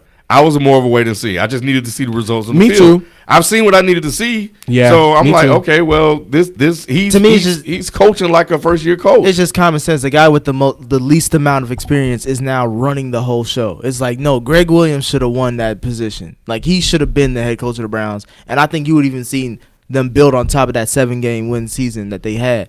But when you throw all that experience out, all that, you know how Greg Williams coached too. He is the guy for this locker room. Freddie Kitchens is still learning on the job, and you got all these other and all the rookie coaches are struggling like that. So it's par for the course, but it's unacceptable. But let's go back to John Dorsey, like you brought up. That's the guy. That's this decision he made. Like, you assembled all this talent, and the one key position that you need to make it all work is the coach. And you decided on this guy. He needs to be criticized the most. Yep. And I think he only did that because Greg Williams, he ain't going to take no shit from nobody. And I think with Freddie Kitchens, it's like, all right, it's somebody who's easier to work with. That's how I feel like most of these GMs do that. They can't let John Dorsey off the hook. No, I'm not. Yeah. I'm just saying, like, but most of these GMs, like, that's what they want. They want a guy that they can just say, give orders to, and he'll go do it. 5 touchdowns, 11 interceptions. Horrible. Come on, man. Like, and when we're, I know people have dumped on him, but I think part of that is because Baker's attitude. But where's, like, the real criticism of his performance as the number 1 pick? People seem to forget that. He was the number 1 guy, and nobody's dogging him. Well, I think it's because everything's changed up so much, they're giving him bail for that. Nope, we cannot do it. We hold number 1 quarterbacks accountable. We have to. They held Winston accountable. We got to, man. He don't look good, man. And it's not like we've seen instances this entire season that's like, oh, okay, it's there. It's just, we got to work through something. It just looks bad every game. And I'm gonna tell you, the worst game was that 49er game. Yeah, that 49er game. I watched that game almost to end because it was over by the third quarter. Like I had to turn it off at some point. But watching that game showed me everything that is wrong with the Browns. You have talent all over the place. They couldn't stop the run. Their eye discipline wasn't where it needed to be. They were getting fooled by Kyle Shanahan's play call. Baker forcing and throwing throws that look like a rookie quarterback, not a second-year quarterback trying to establish himself. It was all bad. And it was on Monday night. Everybody watching. There ain't no other football game, dog. It's just you. Yeah. Nah, man, that's not how you come out prime time with you over here and all of these national commercials and everything. Hulu got live sports and all that shit. Hulu got live sports. You out here talking cash stuff, and you can't cash a damn thing but these sacks and these interceptions. That's a problem. And then you know what's another I think from a maturity standpoint, listen to what he says and how he says it in his before games and after games. Yep. A quarterback is supposed to take none of the credit when you win and all of the blame when you lose. And he's the complete opposite of that. And that's a problem. Because you know what's happening with Baker in that locker room, he's being the divisive source in that locker room. He's not bringing guys together. Like, can you honestly say when you watch them play that they're playing for Baker? And that's what to me, that's what the biggest transition was from last year to this year. Last year, I saw all those things like you were saying. Like, I saw him be someone who galvanized the team. I saw him being the spark for the engine that made everything run well. And then this season is like the complete. It's like, what really was it really all that hype and that stuff got to their head? Like, was he really feeling himself? And now he's been taken off a peg a little bit, and he's still trying to recoup from that. Like, he had a 27 lead, right? Something like that. Against who? Against the Seahawks. Mm-hmm. And blew it. Russell Wilson was Russell Wilson. Came back on that ass. Ken, I'm asking you this question. Has Aaron Rodgers changed his ways? Oh, he loved last night. Because I remember, because he came out at a press conference before this game, and he was like, "Look, because I told you, I was like, this is what he's doing. Like he's accepted that he's broken all these stats, and now he's just trying to win." I think he had a press conference that literally said that, like, I've done everything I can in this league. I just want to win games. They winning games by running that ball. They are winning games by running that ball and good defense. He loved last night. Because he knows that win was all him. When he lost his two receivers, and he had number 16 and number whoever, and he had a chance to throw to them, and he dropped that beautiful pass in there. Yeah. Aaron Jones lost his starting job based off that game. I think just one fumble. He already knew what the narrative was going to be the next day. He's eating it up right now. But he does. I think he's coming around. I think he's starting to accept this running style, and he's loving this defense. And this is what I was saying from the beginning of the season, right? That we know when it comes down to it, it's going to be on Aaron Rodgers. We know that in that clutch he just had to know that. Exactly. That's why I think they could have won that Philly game. He just had to know that. And I don't think he knew that in the beginning because nobody was talking about him. Now I think he's like, you know what? They are talking because I'm like 5-1 now. Well, I was 4-1. Oh, that's not bad. Mm-hmm. And then 5-1, you know, that's my win. You can't argue against winning. So, no, you can't. Yeah, regardless of how you do it, if you winning, shit, winning is winning. Refs made some fucked up calls in that game too. They did. They did. Nah, I feel bad for you, B. I thought you were gonna lose your fantasy game when I saw that. It was horrible, man. When I saw it, I was like, ooh, B needed 11 points. Why can't the Lions close out these games? Like, they're in every single game. 2 words. Matt Stafford. Thank you. Matt Stafford. He is not that guy. Matt Stafford came out that game early throwing deep balls. Like, it don't matter. It don't matter. But y'all, Matt Stafford didn't call those. That's what I'm saying. Calls. Like, no. The calls are the calls, but you got to play the game. This is the best I've ever seen Matt Stafford. It's twice he should have punched it in the end zone. You can't come out. You can't throw no 60-yarders, get in the red zone, and not punch that sucker in. This is true. You got to a game like this.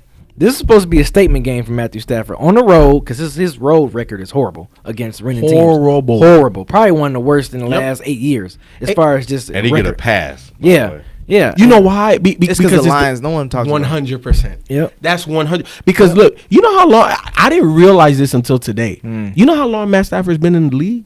10 years. 11 years. He got drafted with 09. Yeah, after the 0-16 season. Wait. He was the first pick of that. First pick, yeah. 08, bro. And here's the thing, right? Like, he looks the part. Yeah. Tall. Yeah. Scrapping. Cannon for an arm. Nice chin. Yeah. Cannon for an arm. Can make any throw. No outside of the, issues. Off the field issues. All of that. Nothing. And on the field, he makes a throw that wows you, and then he makes the boneheaded plays. Like, what the hell? I think his best seasons as a QB was under Jim Caldwell. Yep. He got the turnovers down. Yep. Went to the playoffs twice. Went to the playoffs twice. They were in position to win games, and he still was enough. Didn't Caldwell get fired with a winning season? With a winning record. He had a winning record. He coached there 4 years. Out of 4 years, went to the playoffs twice, which that's something we rarely did in the 2000s. Mm-hmm. So he took us to the playoffs twice and had a winning record, and they fired him after his 4th year. Didn't he let him finish his 5-year contract? For the record, I think I saw somewhere that said Russell Wilson lost communication in his helmet. He was calling plays on the field that led to a touchdown. Wow. Led to a touchdown, man. Hey, you know what, man? Then is he winning? Oh, go ahead. My bad. I was gonna say Pete Carroll and them need to start giving that man the Peyton Manning treatment. Hey, bro. Hey, just go ahead. Go ahead. These are the 3 plays we like. You pick what you want to do. Audible, whatever you need. Audible. Yep, he's there. Yep. He's there. He's at that point. You think he wasn't calling plays, or he comfortable calling plays early on as far as that Super Bowl that they lost? Do you think he could have been? Did he have enough juice? I'm just saying at that time. I think he did. I think that Russell Wilson is one of those guys that's not going to overstep his bounds. Yep. Like if the coach, you know, he's not going to bring that up to the coach. You know what I'm saying? Like, what do you want to do, coach? What do you want to do, Pete? And he probably thought the play was going to work. Yep. Because it was like that play had like an 80% chance to work because they've been doing it all season. Yep. So yeah. And is he MVP? Had that 1%, bro. He's the man. Is he the MVP right now? I'm just saying, will he be the MVP? Russ? I think so. Yeah. If the season stopped right now, Russell Wilson's the MVP of the league. Because he's got like 17 touchdowns and 1 interception so far. It's like people don't talk about how productive he is. No. Not the production, the efficiency. That's what separates him and Tyler Lockett. I keep telling y'all, Tyler Lockett is somebody that y'all need to really watch in these games, especially that touchdown. He probably had the best catch of the season. He's the new Doug Baldwin for him. They have great chemistry together. They're like what? 100% of like completion percentage whenever he throws it. But I think you can replace Tyler Lockett with any receiver and you'll get the same result. He has that Tom Brady-ness to him. Yeah, man. See, and that's why, because if you look at Russell Wilson's numbers, they don't blow you away. The efficiency numbers blow you away. This season they are, but usually they don't. But even the volume, like okay, yeah, he has a lot of touchdowns. Is he number 1 in the league in touchdowns right now? He's probably top 3 at least. Because I know Mahomes has fallen. Like he was on record pace. Now he's and back because to lately they've been having to put up numbers, so he's been having to throw the ball long down the field. But to me, like the volume, because I like even last year, right? Like Russell Wilson had an amazing year, but he wasn't top 5 in yards thrown. He wasn't top 5 in touchdowns. He was just, I'm pretty sure he was top 5 in completion. He was top 5 in touchdown. Was he? Yeah, okay. He had like 34. Okay, cool. So top 5 in touchdowns. I'm pretty sure he was top 4 in completion percentage. You know, I'm pretty sure he was top 5 in third down conversions. You know, I'm pretty sure he was top 5 in turnovers per game. So Matt Ryan has 15. Russ has 14. Pat Mahomes has 14. Matt Ryan has 15 touchdowns. Matt Ryan's he's balling. This is not including rushing touchdowns. Yeah, he's got 2 rushing touchdowns. That's why he's got 17 in total. Okay, but yeah, man, like to me, what separates Russell Wilson, he has that Tom Brady factor to him. It don't matter who you put out there. He's gonna get his, and you ain't gonna stop him. That's number 1. Number 2, he makes the right play 98% of the time. Like it's uncanny. You know what I'm saying? Like think about how many quarterbacks run 3 rushing touchdowns. So think about how many quarterbacks run to try to gain yards. Russell Wilson runs to make the right play. Whether that means I'm going to run for 15 yards this time, whether it means I'm going to just run out of bounds and not take the sack and stop the clock, whether it means I just throw the ball away. Whatever the smartest play is, Russell Wilson has the uncanny ability of making that play. And that's what separates him. And I think he can match Tom Brady in Super Bowls. 5 or man. He got 6. Nah, right? man. That's not. That's a lot. I don't see that. That's too much. I don't see that, Ken. That's like somebody said. No. I put it to you like this: if he would have got those first 3, then he's on pace. But because he only got 1, right? 3. He only got 1. He's only been to 2 Super Bowls. He only got 1. Tom Brady lost. What he has 3 losses. Yeah, lost to Eli twice in Philly. But look, but he's gone there like 9 times. Like, okay, exactly. No. You gotta get there, man. Ken, look. He can start the NFC. No. NFC is hard. That's like the Western Conference. We talk about you the best. You the best. We talk about how hard. We talk about the. We just got done talking about the AFC. I see where you're going because you know the easy path that led to Brady getting to all the Super Bowls, and that isn't present in the NFC. I get all that, but when you the man and you can get you a couple of buys and make them come to you. Hey, the only one I say like he should be a 2-time Super Bowl champion. Pete Carroll is the one that because Pete Carroll isn't Belichick, that's the question mark. But again, Pete Carroll's that's what I was gonna say. He's top 5. He's top 5. He might be top 3 coaches right now. I can't name 3 coaches better than Pete Carroll. But he's not. I think Belichick is the Mike Vick of coaching. He's on a whole other level. Yeah, I get you. I give you that. Yeah. But I'm just saying, like it's only Bill Belichick and Sean Payton. Yeah. Sean Payton. Yeah. That's it. Oh, okay.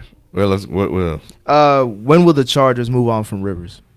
They've been needed to. They're gonna ride it out. You know what's crazy? They picked Mike Williams before Patrick Mahomes in that draft. There's a lot of people that could have picked Patrick No, but Mahomes. I'm just saying in the same division, literally right before him, because they was like, they were looking at Pat Mahomes. They were thinking about drafting him, like, nah, let's give Rivers a weapon because we need a big weapon. That was a smart play. Rivers was playing well. Yeah. It's the same thing like with Eli, right? You was all gung ho for getting Eli more weapons, right? He can.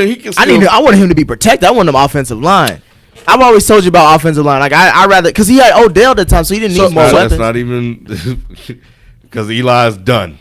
It's Danny Dimes who's tried to tell you about his ass too. No, he's a rookie. Of course he's gonna have growing pains. You were hyped. No, he's a. I'm like saying everybody else. He proved to me he's a franchise QB. He ain't proved that shit to me yet. You can't do that in 3 games, 4 games, or however many games he played. You can't do that. That first game, I saw it. All you gotta do is get. I can go out there and look good for a game, bro. I'm just saying he's got the intangibles. I like what he got. He's get the Shannon Sharp. I think he's gonna be. I'm fine with. He's gonna have growing pains. We always talk about Peyton Manning threw 17 picks. But Peyton Manning looked good doing it though. I'm just saying that touchdown he threw to Golden Tate against the Pats. Nope. That looked good. Nope. That's all Golden Tate. Yeah. Anyway, somebody got to throw it to him. But Eli could have made that throw. But y'all thinking this is last year with the Chargers? Is his contract up? Yeah, I don't know. His contract up. I think that's gonna be a wrap. Yeah, when his contract up, yeah. But right now, because I don't think they're gonna get rid of. Yeah, they're gonna ride him out. He's been too loyal. He's been too loyal to. Yeah, my Steelers tied with the Browns shit. They tied with the Browns and who else? No, that's it. No, they're 2-4. Yeah, and the Bengals are winless. Yeah, and the Ravens are 4-2. And they almost got the Ravens. They gonna win the division, man. They could. I picked them, so I'm gonna stick with them. Who? The Steelers. The Steelers. I'm still and I picked the Browns. It's not over for them yet. You picked the Ravens. Yeah, that's a good pick. That's all. That's all I got for the NFL. All right, man. Yeah, that's it. Mm-hmm. Okay, cool. What else? Y'all want to talk about this? Let's talk some preseason. Well, I was saying, did you want to talk about preseason or this China shit? Man, China, like we don't even really know like what's the resolution. Like I know it's messed up, but we're going to get your preseason stuff off. Then we'll close out with China. What you want to talk China's about? Back. Did you see are those the new Clippers jerseys? Yeah, they're like San Andreas. San Andreas. Yeah. Well, I didn't see those yet. You got it's in the group me, man. Yeah, you got to look. Look, man. He don't be in that at all. I don't. We be in there active. He probably gonna have like 300 messages or notifications. Oh, that is dope. Yeah. That you know what? Look, that's very gangster. That's why I was surprised by that. That's like some low rider shit. It is. Damn. But man, preseason. I done seen a lot of the people I done wanted to see. Who you wanted to see? Obviously Zion, but I'm gonna get to Zion. But with these Clippers though, I'm gonna tell you who's gonna be a real problem on that squad. Larry Shamet. Yeah. That dude, he's gonna be their version, or he's gonna be JJ Redick 2.0 for them. Yep. And he's gonna get a lot of opportunities. Yeah, he's gonna get a lot of open looks. Yeah, a lot of open looks. He's gonna shoot a very high 3-point field goal percentage. I think he's probably gonna be in the 3-point contest. Like I really like what I saw. Interesting to see how defensively Clippers, if they're gonna gel well defensively. Oh yeah, you know what I'm saying? Come on, man. Like, you see have you seen the growth of Montrezl Harrell? Yes. The man banging threes. Yes, he got pull up game now. He got a little handle. Really? But yeah, I was trying to tell you. Look, y'all gotta watch. He's working on his game. Y'all gotta watch Rico Hines basketball in the summer. Yep, it's better than summer league because you see these real NBA players really putting in work on their game, and it translates to what they're gonna do the next season. I think these niggas gonna do some shit. Yeah. You not so again? They gonna be a top 14. He think the Lakers gonna win a chip this year. That's what he think. Shit, AD gonna play 42 games tops in the regular season. Man. You know me and my boy. He might not even start the season. You saw how he almost got hurt? Yeah. That man made out of glass. Doing a block. That man made out of glass. Man, that dude. I'm telling you. I think I said in the 3. I said he's gonna play 42 to maybe 50 games tops. I'm on record about his ass too. In a regular season. Do you think he's healthy in the playoffs? Hopefully. But all I know is he's gonna go about 40 to 50 games in the regular season, which is crazy because I think that's half of the season. Damn. Him and Braun are the best duo in the NBA.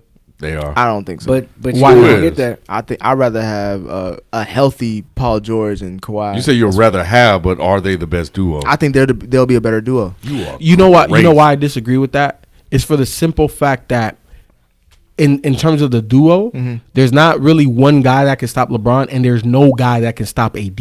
AD's better than Paul George and Kawhi Leonard. I don't know about Kawhi.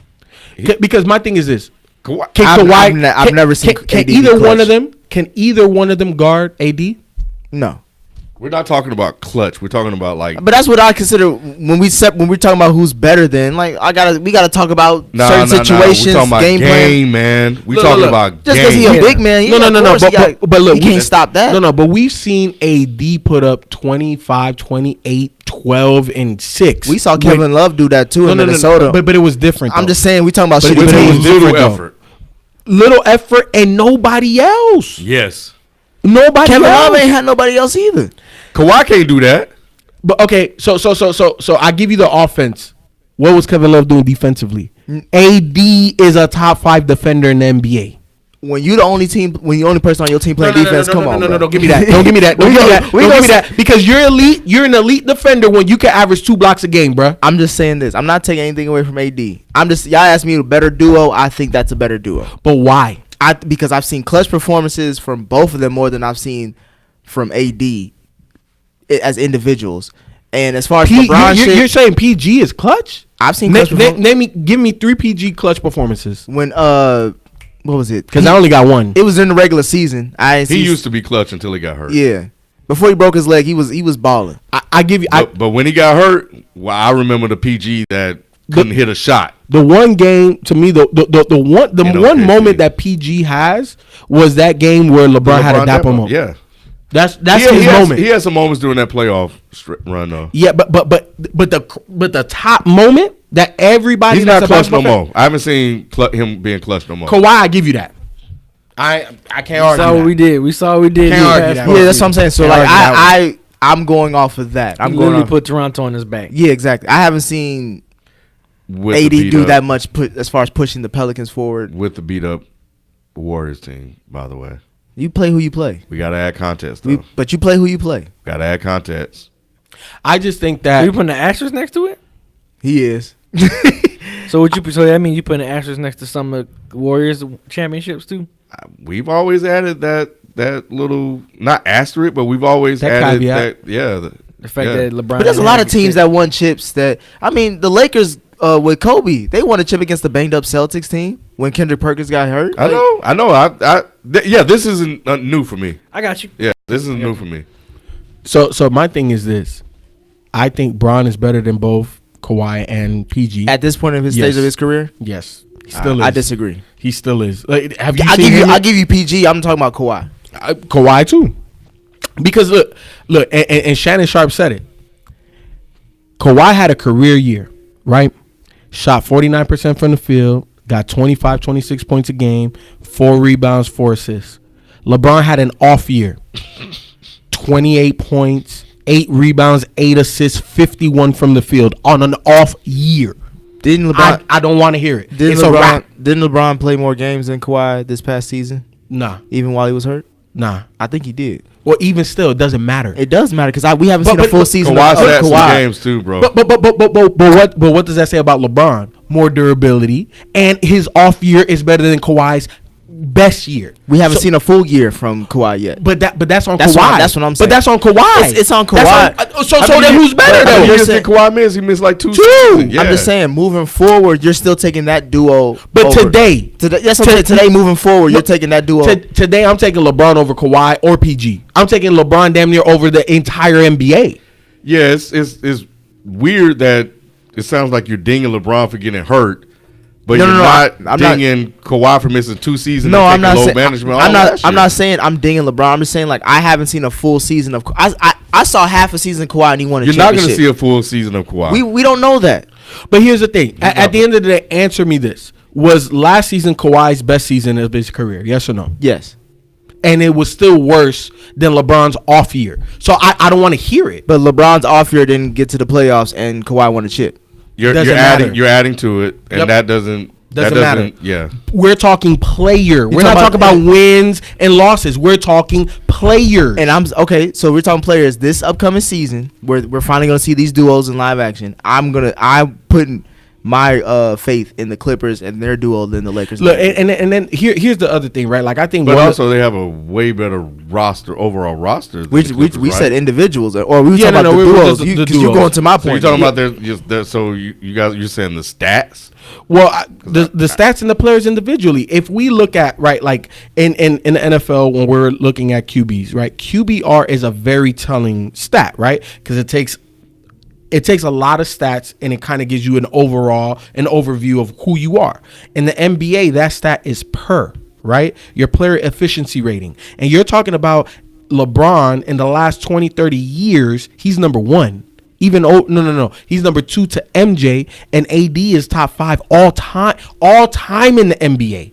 All time. I'm not talking the last 5 years. I'm talking how long has the NBA been in existence? Like 70 years now, 60 years now. You know what I'm saying? If you're including the ABA shit. Yeah. Top 5 all time. PG don't hold a candle to AD.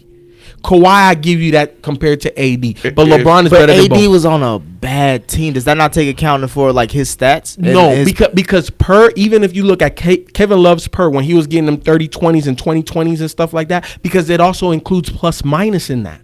Plus minus is also a very telling of how much are we up when you're in the game versus when you're not in the game.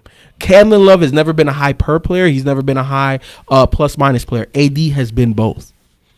To me, they're better. I got a feeling the Lakers gonna be like a 6 seed or something this year. Oh hell no! You disrespecting them. That's the preview show. Yeah, that is the preview show. Go finish your point though. Because of how much load management AD and LeBron gonna be on this year. So they, like I said, I'm already guessing AD's gonna play damn near barely a half of the season. So that's gonna definitely ding them a little bit. So I wouldn't be surprised if Lakers be a 6 seed off of that. And LeBron, I'm saying if they're healthy. Now, if they were healthy, yeah, I would be tripping by saying that shit. But like, I just have a feeling that we're not going to see a lot of LeBron and AD like we think we are. So I'll say this: if you go into the history of the show, it's all documented. I've been big on Kawhi Leonard. Like I also said the Lakers weren't going to make the playoffs last year, and I was right. Man, we don't need to bring up that old shit. In our preview show, as I bring up old shit, I've been big on Kawhi Leonard, like way before everybody's new adoration with him. I think people are just so caught up in Kawhi Leonard. I think they're just looking for somebody to supplant LeBron. But Kawhi Leonard, as great as he is not better than LeBron James or AD. And I think people are so in love with that run he had last year that they're blinded by that. How you blinded by clutchness though? Like he not single-handedly, but he snuffed out the MVP of last season with Giannis. Oh, that was he took out the Sixers, who were probably expected. Everyone picked probably going to the finals. Shot. Yep. And Embiid was hurt that series. And I know it was a banged up Warriors team, but he handled the Warriors. Let me ask you this: but he didn't. He went through every good team that you could say in that run. And LeBron would have beat that same Warriors team. Would he have got past Philly or Milwaukee? Yes. Yeah. Look, Nick, let me ask you this. The last time that LeBron played for Cleveland and they played against the Warriors in the finals, Pascal Siakam was better than any other player on that Cleveland team, yes or no? Wait, what? Say that again? Pascal Siakam of this last season, right, of the Toronto Raptors, was better. Oh, you're talking about I thought you were saying something else. Yeah, he was. He was, right? Who on that Cleveland team could hold the light to Fred VanVleet and what he did in that playoff run? Nobody. My point is that Kawhi had way more help than LeBron did. Way more help. And LeBron played a healthy Golden State Warrior team. And I think that if they would have won that game one, I'm not saying they would have won the series, but winning at least one or two games in that series, it was bigger than what Kawhi did this season.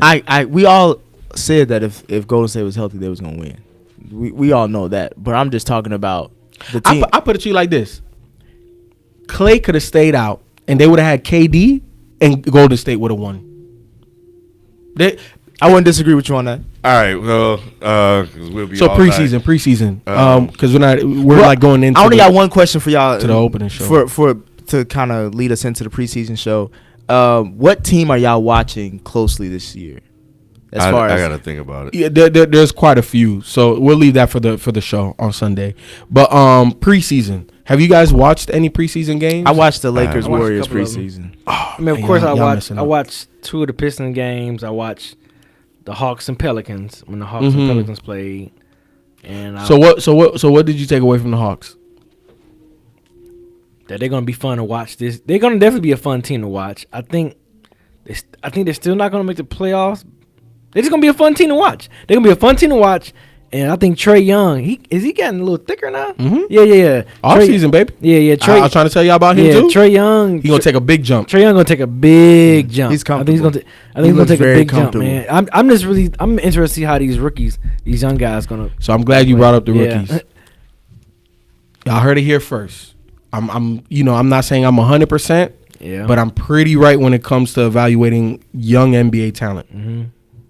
The Hawks drafted Kawhi Leonard 2.0. That boy DeAndre Hunter is a lot bigger and better than I thought he was. But remember, I said that in the draft when we was talking about the draft. I was like, look, people all glitz and glamour over Cam Reddish. Yeah. Because that was like the cherry on top.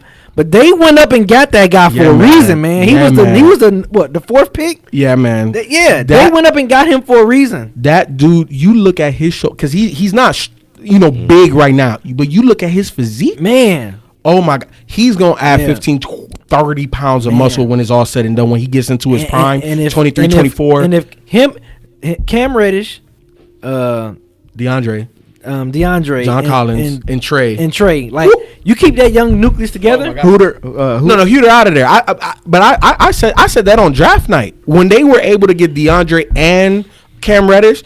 Hooter's time was a wrap. And they need like a vet too. They need like a. No, but did you see their vets? They got Jabari Parker. Yeah, man, is he like a vet though? I'm looking like Evan Turner. Okay, Evan Turner. I'm thinking like the Andre Iguodala's, the Sean Livingston's, like vets, like that type of vet, like locker room vet. That's what I'm. That's what they got. Vince Carter. Is he still there? Yeah. Yep. Oh, so this is Swan Song year. Okay. Yeah. Okay. Yeah, Jabari. So Vince is a good locker room. I like Jabari. I feel like injuries. It just crippled him. Yeah, because he had two tear Achilles, right? On the same knee. Yeah. He tried to come back too fast, but that's neither here nor there. DeAndre Hunter, I know. Look. So you think he's gonna be the best player on this team, like potentially? If like once everybody hits, he has the most ceiling. He's gonna be their best two-way player. He's gonna be the key to being able to slaughter teams, because the rest of their core. Cam Reddish can be a good two-way player too. I don't think he'll ever be what DeAndre Hunter is going to be defensively. Just because of physical tools. You're talking like this dude's wingspan, because crazy. I know the stats. I know he got a 7'1" wingspan, but to see it, and then the hand size, his hands. He looked like Kawhi, bro. They went up to get him for a reason, man. Yeah, man. People just nudged that off, like, oh yeah, Atlanta got. Okay, and it was huge. like, when they get Cam Reddish, it was like, shit. I got hella goosebumps talking about this guy. Yeah. No, because it was even the shots that he was taking. Like, he's one of those. He's Kawhi because he doesn't have to force shots. The shots are gonna come to him. He's gonna take the mid-range joint. He's even keel. Like, he's Kawhi 2.0. And he's going to be the reason why Atlanta is going to be able to blow teams out in the future. Not this year. He has to get acclimated. Keep them together. They're going to be a force. Yes, 100%. They're going to be a 100%. force. They all on their rookie deal, so ain't no reason to break them up. So what's another takeaway? Another takeaway, Trae, and I told y'all this, like, going into the offseason. What's just from preseason? Preseason from the Hawks or just anybody else? Zion's that guy. Zion's going to get 20 points a game. He's going to get 20 points a game, because this is my thing. This is the thing I said last year about Trae Young. With young players, do they have to change their game to be able to play a level up, going from AAU high school to college, or, from college to the NBA? We saw Trae Young, right? In AAU and, all of these YouTube highlights, we saw 40-foot three-pointers, dimes, alleys, floaters. Did it change when he was playing for Oklahoma? Mm-hmm. Did it change for the Hawks? Mm-hmm. He's legit. Zion. I questioned the level of competition in high school that he played against, but then he went to Duke, and what did he do? He shot 60-some% from the field. He shot 80-some% from free throw line. He shot 34% from 3, and he averaged 18 points on a stacked Duke team. And my Spartans got him, baby. Hey, we ain't talking about that. That don't matter. But now he is playing in a wide open system, bigger court, more up and down, that actually adds to his game. Man, that man's a grown-ass man, dog. Mm-hmm. That is a grown man at 18, 19 years old. Did you see him against Rudy Gobert? I was surprised he was still doing the things he did in college in the NBA. That's why he legit. That little scoop shit he doing. Did you see the play against Rudy Gobert when he went to float it over him? Rudy jumped, and then he went and second jump, a put back dunk off of his own missed floater. Mm-hmm. Bro, Zion, and I'm not saying he's LeBron, and I'm not saying he is Zion, and you're not gonna be able to stop him. Yeah. And at some point in his career, I think he's gonna win at least one MVP award. All right, you got one more? I know you want to say it. You was putting that Ben Simmons 3-point shot. Oh, that's look. I already told you. That's nothing. Thank you. That's the same thing I tweeted, man. Yeah, like look. I already told y'all he has a jumper. I'm not saying he's Steph, but he's gonna take and make jumper shots this year, and that's gonna catapult. He got to knock down those 15, 16. He does, and I think he is. Yeah. After the footage that I saw him, what he was working on, Philly's gonna take a big ass jump next year. I think that Philly. Today, right now. All right, I know, that's the opening I show. seen Memphis too. Whatchamacallit? Ja Morant. Yeah. You know, I saw highlights. I didn't watch the game. I think he might be all right. I like Wendell Carter. Yeah, me too. I like Wendell Carter. From preseason, I think Mitchell. China. All right. Well, I guess this quick summary for those you don't know. Daryl Morey caused up a whole international, I guess, some type of scare when he tweeted out his support for Hong Kong and their fight for democracy in China. And the NBA, well, China responded by pretty much damn near cutting ties with the NBA for this summer. Like all the events, posters, whatever the hell that was going on. They took all the posters down and still had the game. They still did have the game? Mm-hmm. Yeah, they had that game. I thought they canceled a couple games. Bro, they played that shit. Well, it looked like they was canceling everything and trying to look like that. Them Negroes were in there playing. But then the backlash really came when most of the NBA players and even the commissioner was trying to pretty much walk back Daryl Morey's tweet and kind of saying like, you know what, he doesn't represent us. We still love our relationship with China and we're still going to continue to do business with them. And then people are saying like, how y'all going to be this progressive professional sports team? Y'all was taking subtle shots at the NFL during their low times, and now that we see you that you're going to keep this relationship with China, who has questionable government, surveillance over their country, just questionable stuff in general, yet you're still going to support them and do business with them. So it was just pretty much that PC social media outrage. Does that trickle down into this season at all, or is it just now null and void since, like you even said, the games got played? I think I saw that they stand to lose $25 million this year off of this China stuff that's going down.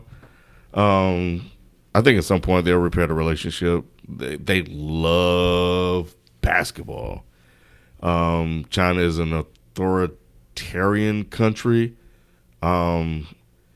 State-run capitalism.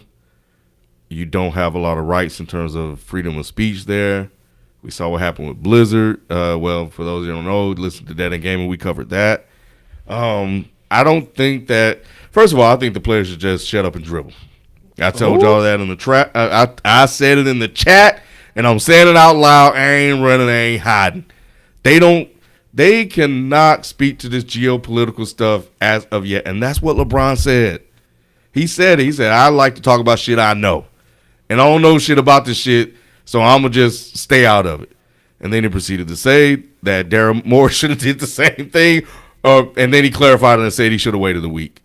And then everybody jumped on LeBron James for that. But then But none of these players really know anything. That's why they shouldn't be talking. So you're saying they shouldn't talk about politics in general? They shouldn't be talking about this shit? Exactly. Who lives in China? Who lives in China? No, okay, but I'm just saying in general, you could bring that question up in like any type of political, conversation. Like how much do you really know about something? It would never came up if it wasn't for Daryl Morey. Yep. It would. Yeah, I agree.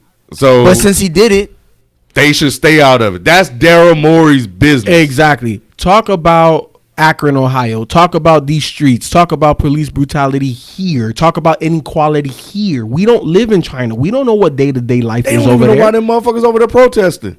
It's not for democracy. But some this shit is all over a goddamn extraction law. But some of these players and even coaches have come out and questioned, the president about the way he does business, the way he deals here in America. Here in America, yes. Right, where they live. But also it deals with international affairs as well, as far as with the Muslim ban and how he deals with immigration. Here in America. Here in America. Where they live. But that's still, I'm just saying, like, I get what you're saying, and I do agree with you, but to a certain extent, I think that if we're talking about what you really know about, there's a lot of shit that these players in general don't know about. Now, LeBron James of the world and the Malcolm Jenkins and Colin Kaepernick and those type of players, they may know more, but in general, they don't really know that much. But it's a lot easier to get educated on stuff that's happened domestically than in some geopolitical stuff that's going on overseas that has to do with this extradition. Law that really started this whole thing because they don't like it because they can basically send the I don't even know the shit.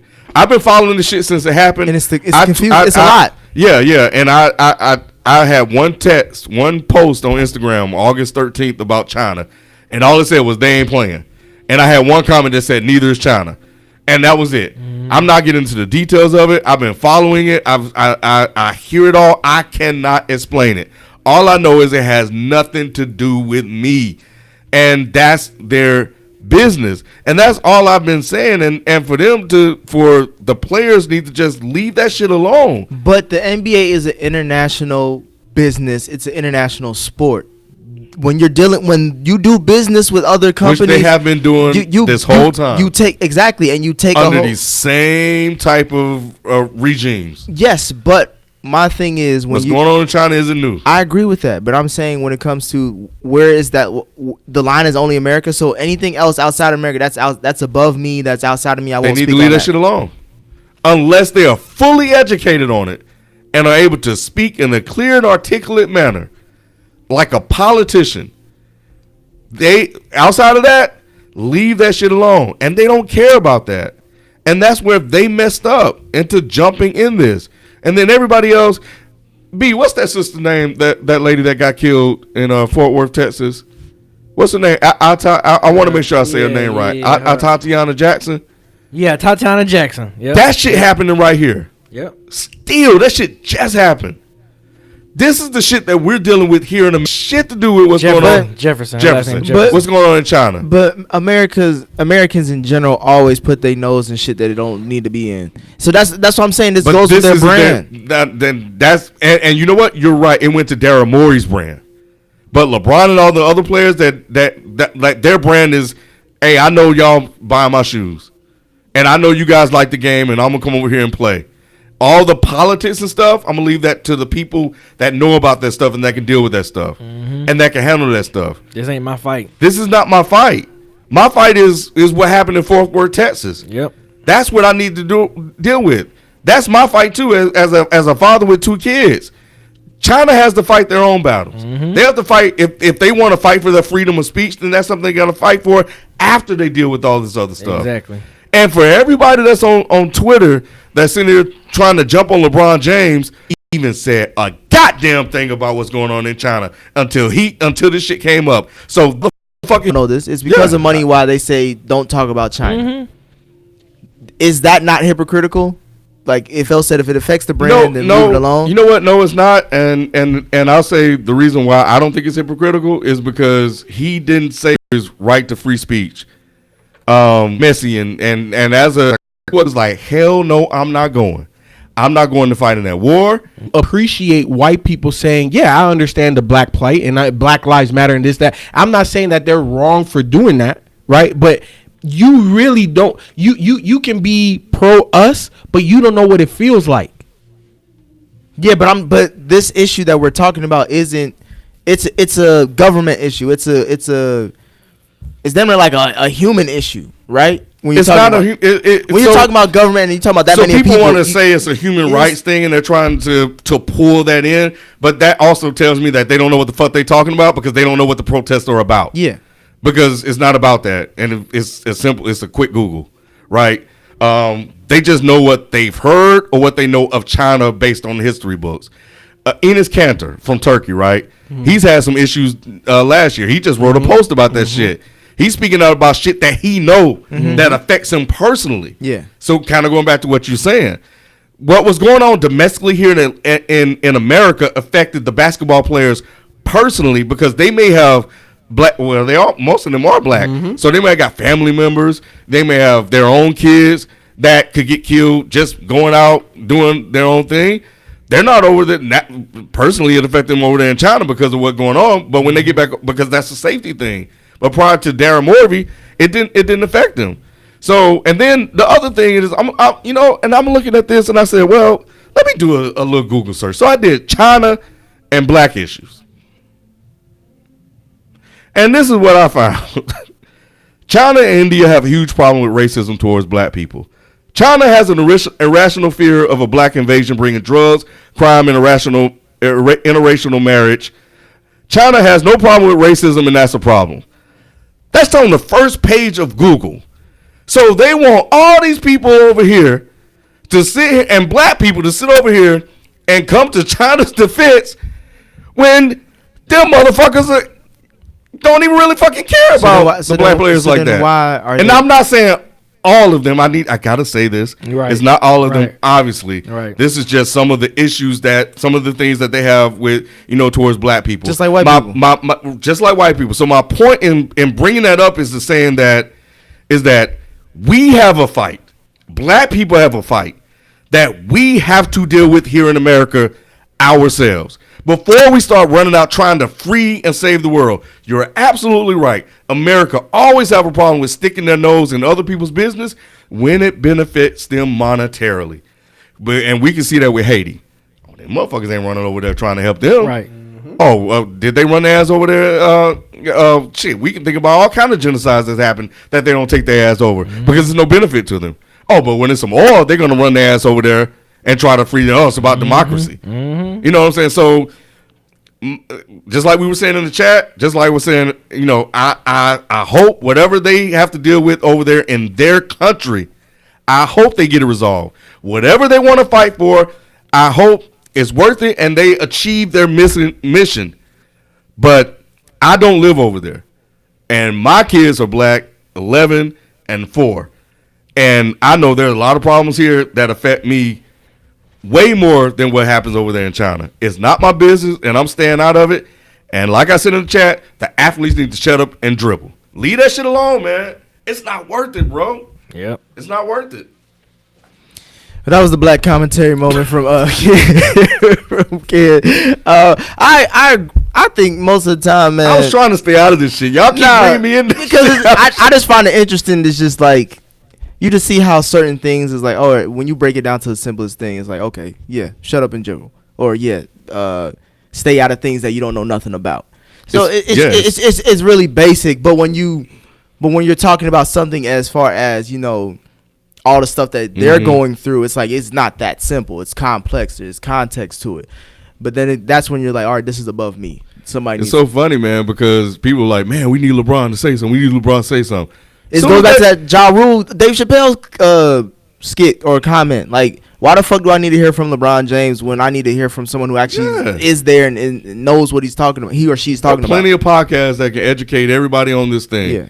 That's going over there before the NBA even got involved. And that's why I don't like entertainers always mixing with that, because then if you don't know what you're talking about, that's how you get a Trump. You know what I mean? When you try to get other people or other things who are not well versed and not experienced in certain shit, and you elevate them to platforms that they really should not be in, you'll get these results. And sometimes, honestly, even if you know what you're talking about, you probably just need to shut up. And so I don't know. It's a personal thing, but yeah, it was funny. Like, wow, we need to hear from LeBron. We need to hear from LeBron. Soon as that Negro opened his mouth, hot water.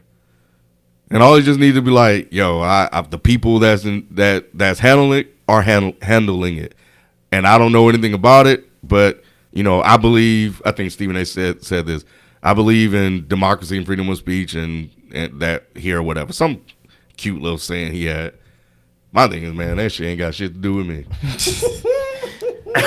You can't say that on ESPN. LeBron can say that shit. Man.